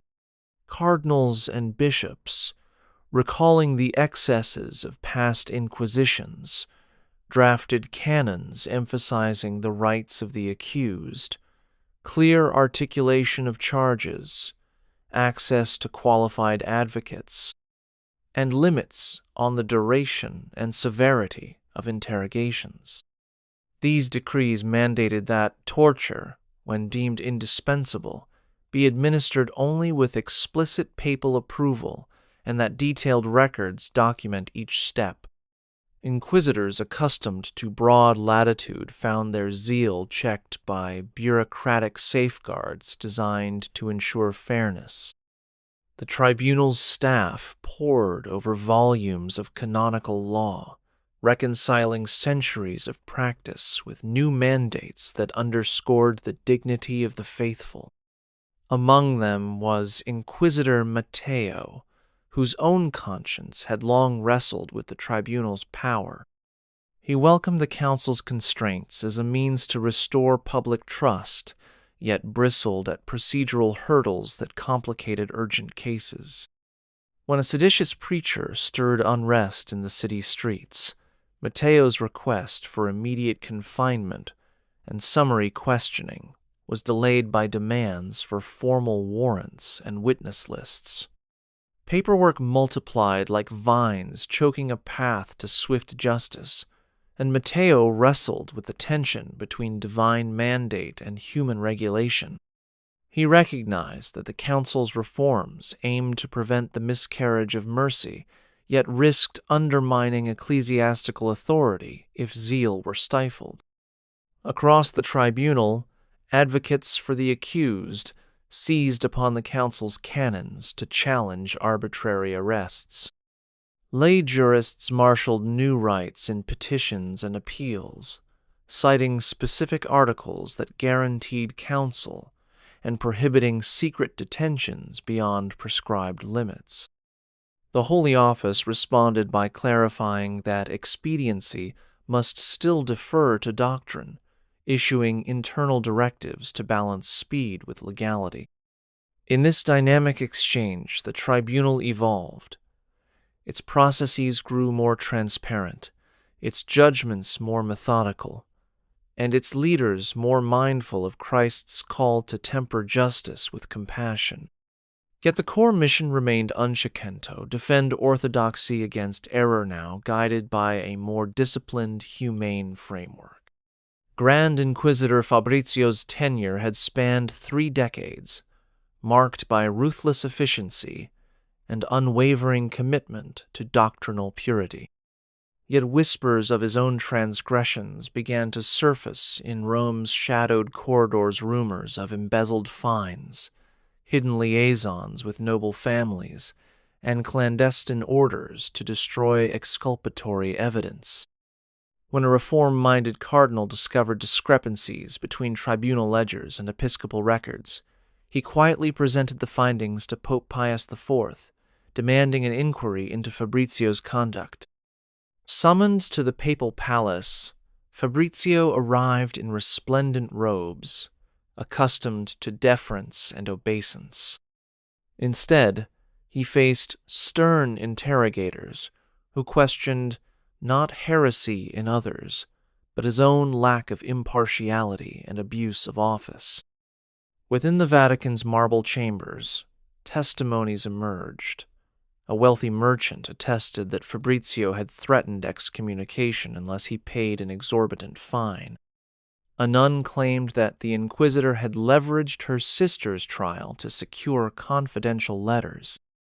Even the tribunal's own secretaries confirmed that Fabrizio had ordered the burning of documents that contradicted his indictments. As each account unfurled, the Grand Inquisitor's composure cracked, revealing a man who had wielded divine authority as a tool of personal gain. His defense's invocations of the greater good and accusations of seditious slander fell flat against the weight of irrefutable evidence. Pope Pius, determined to preserve the integrity of the Holy Office, declared Fabrizio deposed and ordered his assets seized. The former Grand Inquisitor knelt on cold marble, stripped of his crozier and capuce, before being escorted to a private cell within the Vatican walls, a place once reserved for the most feared heretics. As Fabrizio's name was struck from the tribunal's annals, his fall served as a potent reminder that even those who judged others could not stand above church law.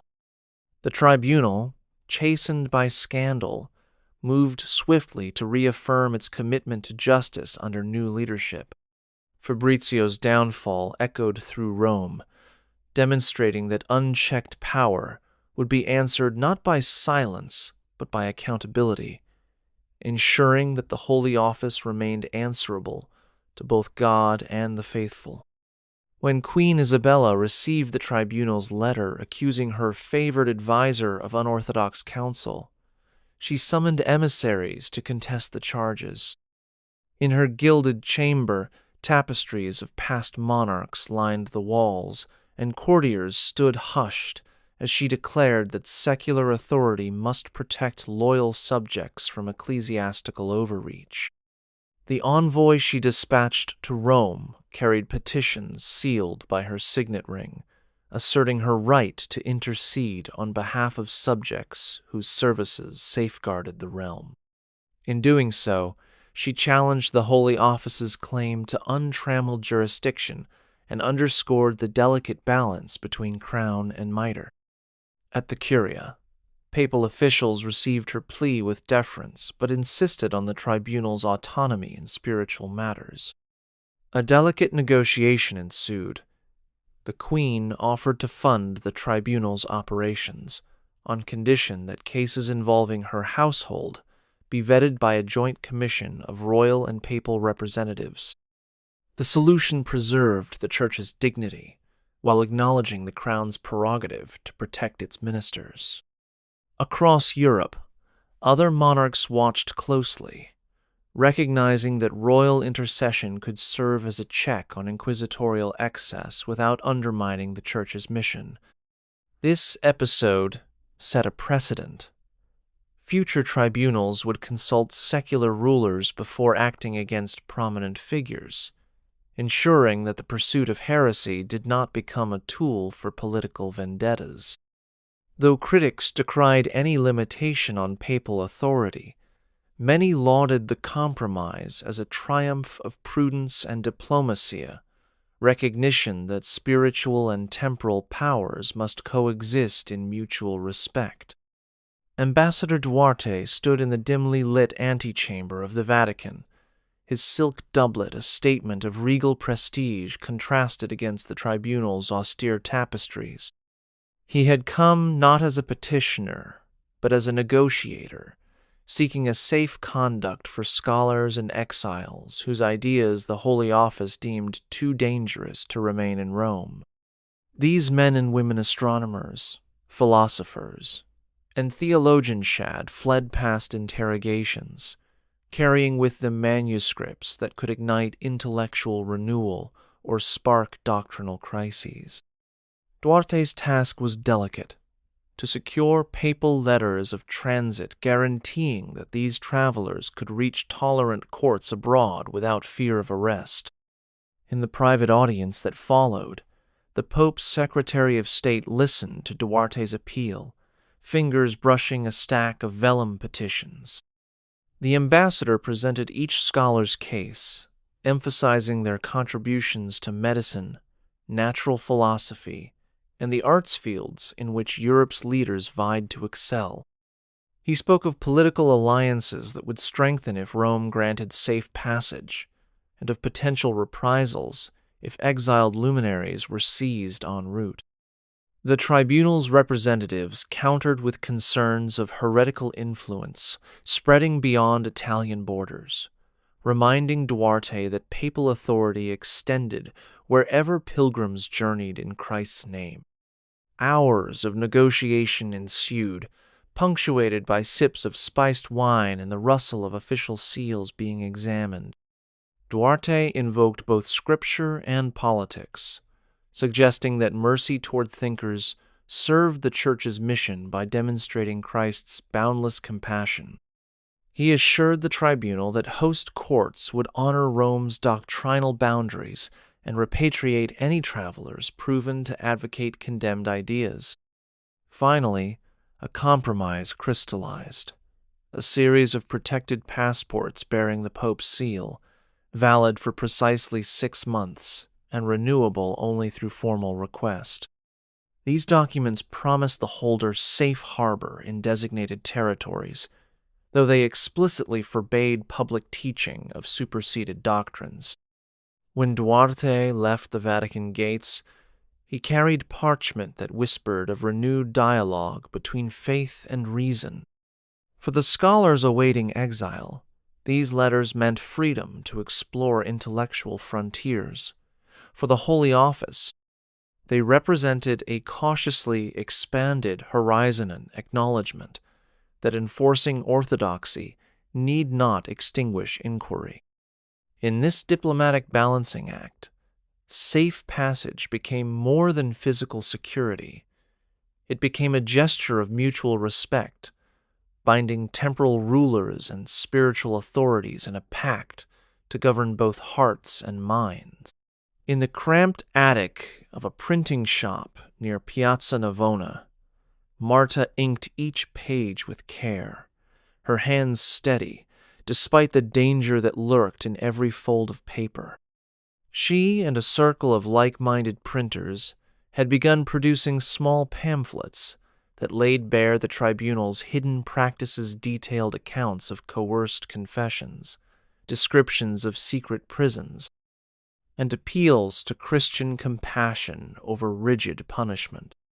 Distributed clandestinely among merchants and scholars, these pamphlets spread like wildfire, their simple woodcut illustrations capturing scenes of torture and heartbreak that official chronicles glossed over. Marta's workshop buzzed at night with the hum of the press and whispered readings, each copy folded into letterboxes or left tucked behind church kneelers for unsuspecting parishioners to discover. When inquisitorial agents intercepted a bundle of these illicit tracts, they traced the paper back to Marta's shop. Rather than silencing her utterly, the tribunal's leaders recognized that overt suppression risked martyring her cause.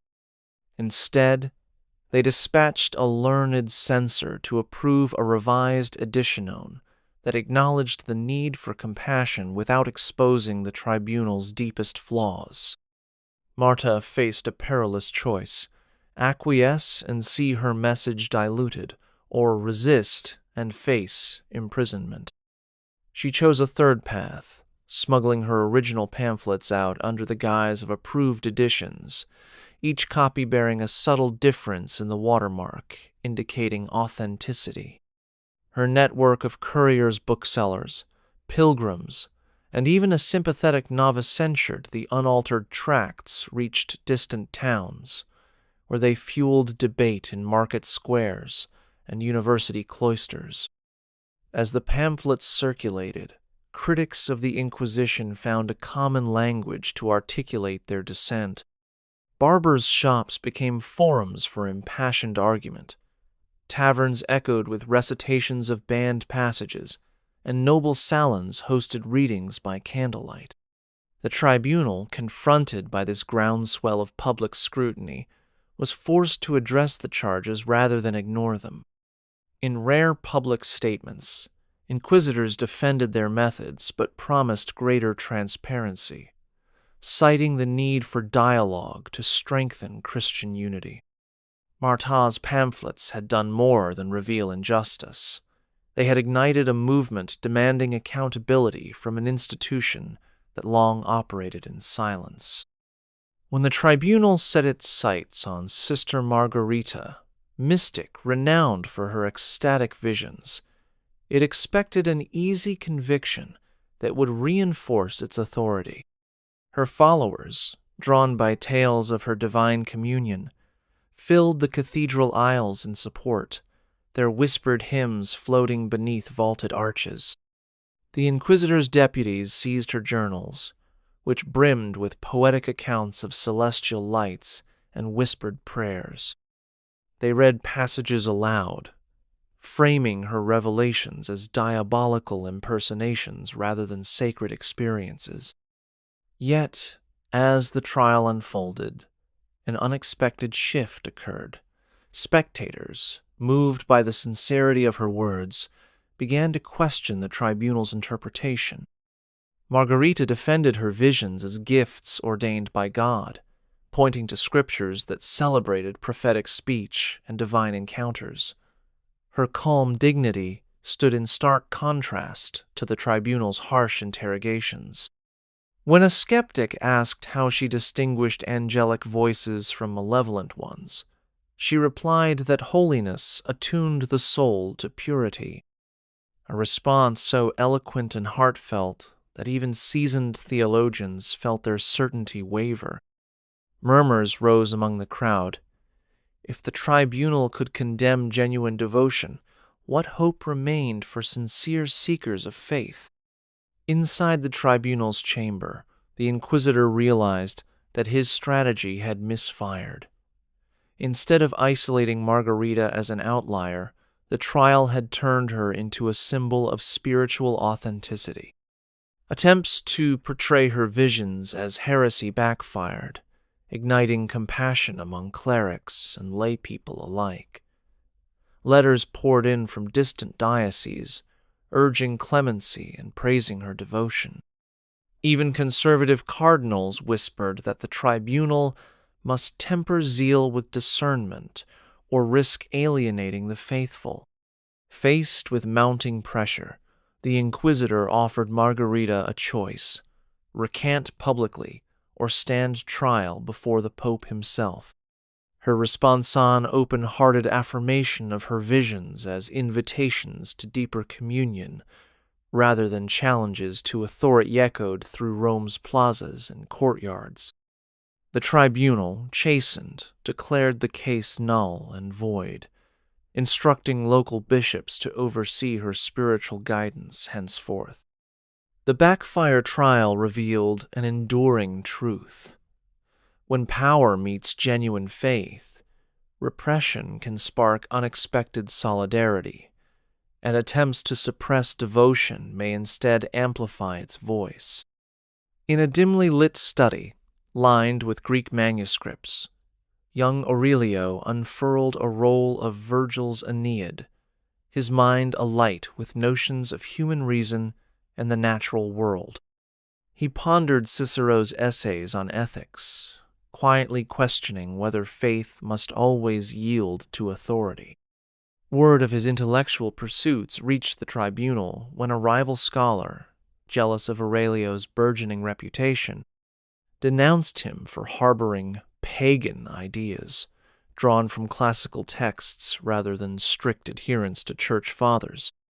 Summoned to face the inquisitor, Aurelio felt his convictions burn hotter than any heresy they might accuse him of. Inside the tribunal's marble hall, he stood before a panel skeptical of secular learning. The inquisitor cited decrees forbidding the use of unapproved pagan works in theological discourse, yet Aurelio pleaded that returning to classical wisdom could fortify Christian thought. He argued that reason, God's gift to humanity, served to illuminate Scripture rather than supplant it. As he spoke, his eloquence and earnest passion began to resonate, even with the tribunal's more open-minded members. They questioned whether suppressing all secular study risked stifling the Church's ability to engage with evolving ideas about the universe. Outside, Aurelio's case ignited discussion in university courtyards, where students debated the balance between faith and reason. Some defended his right to explore, while others cautioned against unbridled curiosity. Petitions arrived at the Holy Office, urging leniency for the young scholar whose mind embodied the stirrings of an intellectual renewal. Caught between doctrinal rigidity and the growing appeal of classical thought, the tribunal faced a pivotal choice: to extinguish Aurelio's inquiry or to permit a controlled engagement with secular philosophy. In a rare compromise, the inquisitor offered a moderated solution. Aurelio would be allowed to continue his studies under the sponsorship of a papal scholar, provided his writings received ecclesiastical approval before dissemination. This calibrated concession acknowledged the winds of change while maintaining the Church's doctrinal guardianship. Aurelio emerged from the tribunal, not as a martyr swept away by zealotry, but as a pioneer whose case marked one of the earliest echoes of a gradual shift toward reconciling ancient wisdom with Christian doctrine. Father Lorenzo had once presided over the tribunal's most feared interrogations, his name whispered in hushed tones by prisoners awaiting his stern questioning. Yet, after decades enforcing the Church's harshest edicts, he found his own faith fracturing under the weight of the countless souls he had judged. Haunted by memories of tears shed in the darkness of interrogation cells and the broken faces of those forced to confess, he quietly submitted his resignation and petitioned to be laicized, request granted only after intense deliberation. Stripped of his robes and his authority, Lorenzo walked away from the tribunal, carrying with him not the vindication he had once sought, but the scars of remorse.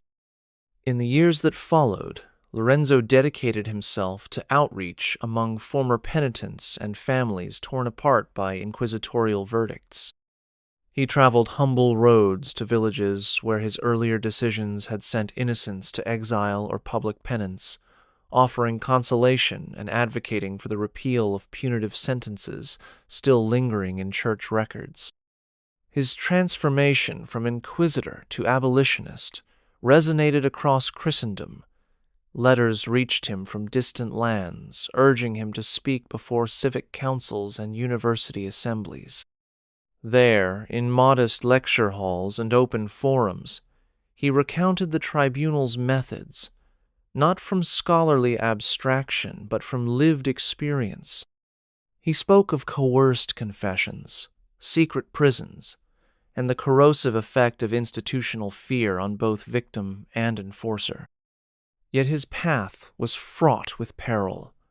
Conservative clergy denounced him as a traitor, and old colleagues harbored grudges against the man who had once been their fiercest ally. Inquisitorial agents shadowed his movements, hoping to discredit his testimony and compel his silence. Undeterred, Lorenzo continued to compile petitions signed by hundreds of survivors, presenting them to bishops and secular rulers alike. His arguments rooted in scripture, compassion, and the principles of natural justice began to sway even the most skeptical hearts. By the time he penned his final treatise, Mercy Beyond Judgment, Lorenzo had become a living testament to the power of redemption and reform.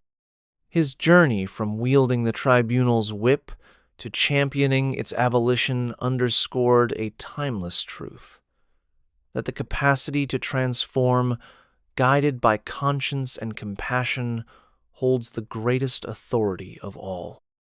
In the shadow of St. Peter's, a council convened to address the tribunal's legacy of hidden excesses and to chart a path forward. Cardinals, theologians, and legal experts gathered in the apostolic palace's ornate chambers, their debates echoing beneath frescoed vaults depicting Christ's mercy. At stake was the tribunal's very legitimacy, how to acknowledge past injustices without fracturing the Church's unity. Testimonies from survivors, many delivered in person, recounted years of secret interrogations and lives upended by unsubstantiated claims. These voices could no longer be relegated to lost archives. They demanded a formal response from Rome itself. Pope Gregory XIII, presiding with measured gravity, listened as petitions called for a comprehensive review of all sentences handed down in the previous century. He appointed a mixed commission, half tribunal veterans, half reform advocatesto examine files, identify miscarriages of justice, and issue far-reaching amnesties where appropriate. This undertaking risked exposing venerable figures to criticism and threatened to stir unrest among those who equated strict enforcement with spiritual protection. Yet, the pontiff recognized that true authority required integrity, and he vowed that the Church's mercy would match its discipline. In the weeks that followed, the Commission unearthed records sealed by former Grand Inquisitors, revealing orders to destroy exculpatory evidence and directives to prioritize convictions over clarity. Public disclosures followed, accompanied by papal bulls granting absolution to those unjustly condemned. Ceremonies of reconciliation were held in cathedrals across Europe, where survivors or their descendants received formal apologies and the restoration of lost rights. The Vatican's reckoning marked a turning point. By confronting its own past, the Holy Office demonstrated that power tempered by transparency and repentance could renew its moral authority. As the final amnesty was proclaimed beneath the Golden Dome, the Church embraced a future informed by both confession and compassionate testament to its belief that even the greatest institutions must bow to the higher law of mercy. In the sunlit parlor of an aging townhouse, elderly Signora Contessa unfolded a tattered letter bound with faded ribbon, its ink smudged by tears long ago shed. She spoke softly to her granddaughter of a distant Ancestoran apothecary accused of poisoning a local noble and condemned by the Inquisition centuries earlier. Though the official record named him guilty, family lore insisted he cured the noble of plague-stricken fever and fell victim to a rival's spite. As Contessa recited, whispered legends passed from mother to daughter. Her words wove a tapestry of doubt over the tribunal's verdict, reminding all who listened that history often bore the imprint of subjective power. Around her, descendants of other survivors shared similar tales, of a tailor exonerated only after a secret pardon, of a friar who escaped Rome's dungeons and lived out his days in obscurity, of a merchant's daughter who disguised herself as a pilgrim to tend the sick and avoid a summons she believed unjust. Each story carried both pride and pain, a testament to resilience in the face of institutional might. These personal memories, fragile as parchment, yet tenacious as faith filled the room with a living archive that no tribunal's decree could erase. Modern gatherings like this, though informal, served as vital acts of reclamation. Historians and community members recorded the anecdotes, comparing them with official inquisitorial dossiers to uncover discrepancies and restore tarnished reputations. In classrooms and local festivals, dramatizations of these family legends became powerful reminders that the past's shadow extended into the present. Lecturers cited Signora Contessa's testimony as evidence that collective memory could challenge written judgment, ensuring that future generations learned not only from formal archives, but from the voices of those who lived in Accusation's wake. As the afternoon's sun waned, the gathering concluded with a silent vow to honor the fallen, to question accepted truths, and to preserve the stories that bore witness to both injustice and endurance. In this way, the echoes of the Inquisition persisted as lessons in compassion, reminding the living that history's final word often belongs to those brave enough to speak beyond its official page. In the Grand Hall of the University of Salamanca, scholars from multiple faith traditions gathered to debate the nature and methods of inquisitorial justice.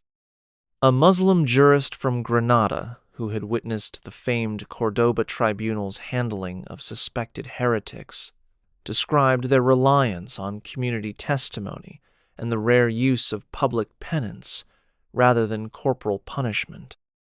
A Jewish rabbi from Toledo recounted cases where local authorities had permitted Jewish courts to adjudicate internal disputes, reserving Christian inquisitors' involvement for matters explicitly crossing communal boundaries. The Spanish tribunal, he noted, had often allowed for communal mediation to forestall harsher sentences. In contrast, the Roman Inquisition's staunch centralization and insistence on Latin procedures made its trials more opaque, but sometimes more uniform in outcome. Nearby, a Protestant envoy from Geneva shared Martin Luther's criticisms of both Catholic and secular persecutions, emphasizing the right of conscience over institutional coercion. He drew parallels between the tribunals and secular courts that outlawed sacrilegious speech under sovereign edicts, illustrating that the impulse to police belief extended beyond any single creed. His arguments stirred heated discussion. Could the demand for doctrinal conformity ever justify the suppression of intellectual and spiritual freedom? The answer, each delegation agreed, lay in the delicate balance between communal stability and individual conscience. As debates continued into twilight, consensus emerged on several principles: that any tribunal wielding spiritual authority must codify transparent procedures, guarantee representation for the accused, and respect cultural and religious diversity within its jurisdiction. They recognized that comparative study revealed both dangers of unchecked power and opportunities for cross-cultural learning, where lenient practices in one community might inform reform in another. When the gathering's final communiqué was penned, it called for an ongoing international dialogue, urging faith leaders to convene regularly to share legal reforms and to uphold mercy alongside justice. This symposium of comparative inquisitions underscored a vital truth. The challenges of judging belief were not unique to any single tradition but woven into the fabric of human governance. In acknowledging both common pitfalls and shared aspirations, these diverse scholars laid groundwork for a future where the right to believe and to dissent could coexist with communal harmony. The Inquisition's long reach extended far beyond its tribunals, weaving itself into the fabric of folklore and literature, where fact and fiction entwined in complex patterns. In the villages of Provence, storytellers recounted the tale of a wandering minstrel named Elise, said to have been condemned for singing verses that praised the moon over the saints. Though no record of her trial exists in the official archives, her legend persisted in ballads passed from one generation to the next, her voice resurrected each time a chorus of children gathered around a flickering hearth. In some versions, she is burned at the stake. In others, she escapes into the night, her song transforming into a haunting melody carried on the wind. These narratives reveal how communities process the trauma of accusation, transmuting judicial horror into the catharsis of shared story. Scholars and playwrights in Renaissance courts borrowed liberally from such lore, dramatizing inquisitorial trials on the stage to explore themes of power and piety. These plays often blended historical incident with imagination, reshaping inquisitors into tragic figures or villainous archetypes, and victims into emblematic martyrs of conscience. When audiences gasped at the sight of a mock pyre or wept at a heroine's forced confession, they were confronting not only centuries of ecclesiastical might, but their own fears about authority and mistrust. The stage thus became a space for collective reckoning, offering both critique and solace to viewers wrestling with the Inquisition's legacy. At the same time, poets reimagined inquisitorial motifs in allegory, depicting the tribunal as a monstrous hydra whose many heads represented cruelty, greed, and fanaticism. Their verses circulated in manuscript form, copied by hand to avoid censorship, and shared in whispered recitals at midnight salons. Over time, these literary echoes coalesced into a broader cultural memory that bore only faint resemblance to the nuanced reality of historical proceedings. The widespread confusion between myth and record underscores the Inquisition's enduring power not only as an institution, but as an idea, a symbol of the perils of dogmatic certainty. In the modern era, historians and artists revisit these myths with fresh eyes, disentangling legend from evidence to reconstruct a balanced narrative. Yet even as scholarship dispels misconceptions, the stories of Elise, the minstrel, and the midnight salons remind us that myth itself serves a vital function.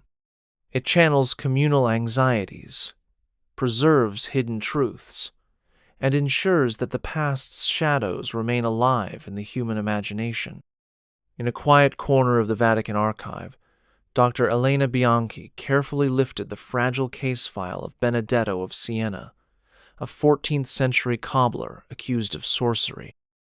The parchment, yellowed and brittle, crackled under her gloves, each fold bearing annotations in multiple hand-sclerical seals, marginalia by inquisitors, and even a few faint pencil marks from 19th-century historians. As she began transcribing the meticulously recorded depositions, Elena discovered layers of contradiction, witnesses who initially described Benedetto's strange concoctions later recanted, and a key letter that had vanished from the tribunal's central registry surfaced here, smuggled into a local bishop's archives. Piecing together these elements revealed that Benedetto's own trial had been manipulated by his rival, a rival whose family later profited from the confiscation of the cobbler's workshop. With each fresh transcription, Elena encountered the man's own words of defense, preserved in his shaky hand. "I sought only to heal blisters and ease fevers," he had written, protesting that his herbal salves were medicines, not curses. These pleas, found tucked between the official docket and a list of accused, underscored the human tragedy lost amid formal procedures. As Elena compared Benedetto's writings to the tribunal's final verdict, she traced how edited testimonies and overlooked evidence had sealed his fate. In her careful reconstruction, the cobbler's life moved from an obscure footnote to a vivid portrait of a man undone by jealousy and fear. Elena's publication of her findings sent ripples through both academic and ecclesiastical circles. The Vatican, acknowledging her scholarship, commissioned a formal review of Benedetto's case, issuing a posthumous pardon and inviting descendants to reclaim the cobbler's legacy. For Elena, the endeavor underscored the enduring power of a single case file, how one man's words, almost lost to time, could illuminate systemic flaws and inspire redress centuries later. In her work, the archive became more than a repository of judgments, became a living testament to the necessity of continual re-examination, ensuring that truth can triumph even beneath layers of history's dust. In the 21st century, the Vatican's shadow over belief has transformed from fires and tribunals into quiet policies and academic dialogues. Metropolitan scholars and clerics gather at conferences in Rome and beyond, examining the Inquisition's archives with critical rigor while reflecting on its lessons for religious freedom today. The Dicastery for Culture and Education sponsors seminars where historians, legal experts, and human rights advocates debate how to reconcile doctrinal integrity with modern commitments to individual conscience. These discussions occur under gilded frescoes of past popes, a poignant reminder that today's reforms must honor tradition even as they correct its excesses. On the floor of the Vatican Library, digital archivists meticulously scan centuries-old trial records, making them accessible to researchers worldwide. These records, once sequestered in locked chambers, now appear on university servers, annotated with scholarly commentary and cross-referenced by modern legal standards. Graduate students in theology pore over translated depositions, analyzing the subtle shifts in language that turned personal doubts into charges of heresy. Meanwhile, ethicists compare those records to contemporary canonical procedures, ensuring that safeguards against coercion and punishment are robust and transparent. Beyond academic circles, The Vatican's public outreach includes exhibitions in the Capitoline museums, showcasing artifacts from inquisitorial prisons alongside interactive displays that encourage visitors to consider the balance between belief and dissent. Pilgrims and tourists alike encounter testimonies of survivors, their voices echoing through multimedia installations. These exhibitions underscore the Church's message that faith flourishes not through fear, but through dialogue and compassion. In symposia and classroom debates, clergy reflect on papal encyclicals advocating religious liberty, aligning them with lessons drawn from the Inquisition's history. Young seminarians study both the triumphs and tragedies of that era, internalizing the imperative to nurture conscience alongside community. The Vatican itself issues pastoral guidelines, emphasizing that doctrine must be taught not under threat but in service of the human dignity that Christ's message upholds. In these modern reforms and reflections, the Church acknowledges its past to illuminate a path forward one where faith and freedom walk together. In the cool hush of a modern lecture hall, Professor Juliana addressed a diverse audience of students, clergy, and laypeople, her voice steady as she recounted the countless lives shaped and shattered by the tribunal's power. She paused before an image of St. Peter's Basilica, its brilliant dome now bathed in sunlight rather than torchlight, and reflected on how accusation had long served as a form of control, weaponizing fear to enforce conformity. Yet she emphasized that history need not be fate. Understanding the mechanics of past injustices empowers present generations to safeguard against similar excesses. The quiet nods in the crowd spoke to a collective resolve. Never again should suspicion override compassion, nor centralized authority go unchecked. Juliana guided her listeners through the trilogy of fear, accusation, and reconciliation, tracing how rumors gave birth to trials, how tribunals wielded evidence and coercion, and how reformers gradually wove mercy back into the process. She highlighted modern parallels in secular courts, reminding the assembly that the temptation to equate dissent with disloyalty persists in any institution. Through case studies from the ancient Inquisition to contemporary legal controversies, he drew an unbroken line linking the past to the present, urging vigilance wherever accusation risks eclipsing empathy. As the lecture concluded, Juliana invited questions that turned into a spirited dialogue. How do we balance security with freedom? What checks prevent today's spectral evidence in social media and surveillance states? Her answers wove theological insights with legal principles, affirming that the highest ideals of justice require constant renewal. She closed by quoting a line from a 16th century reformer: "We cannot claim righteousness by extinguishing the light of another." The audience rose in thoughtful applause, recognizing that accusation remains a potent force zone that can either fracture communities or, when met with humility and love, become a catalyst for deeper understanding. In that moment, the enduring lesson of being accused by the Vatican transcended its historical origins, speaking to every heart committed to building a world where judgment bows always to mercy.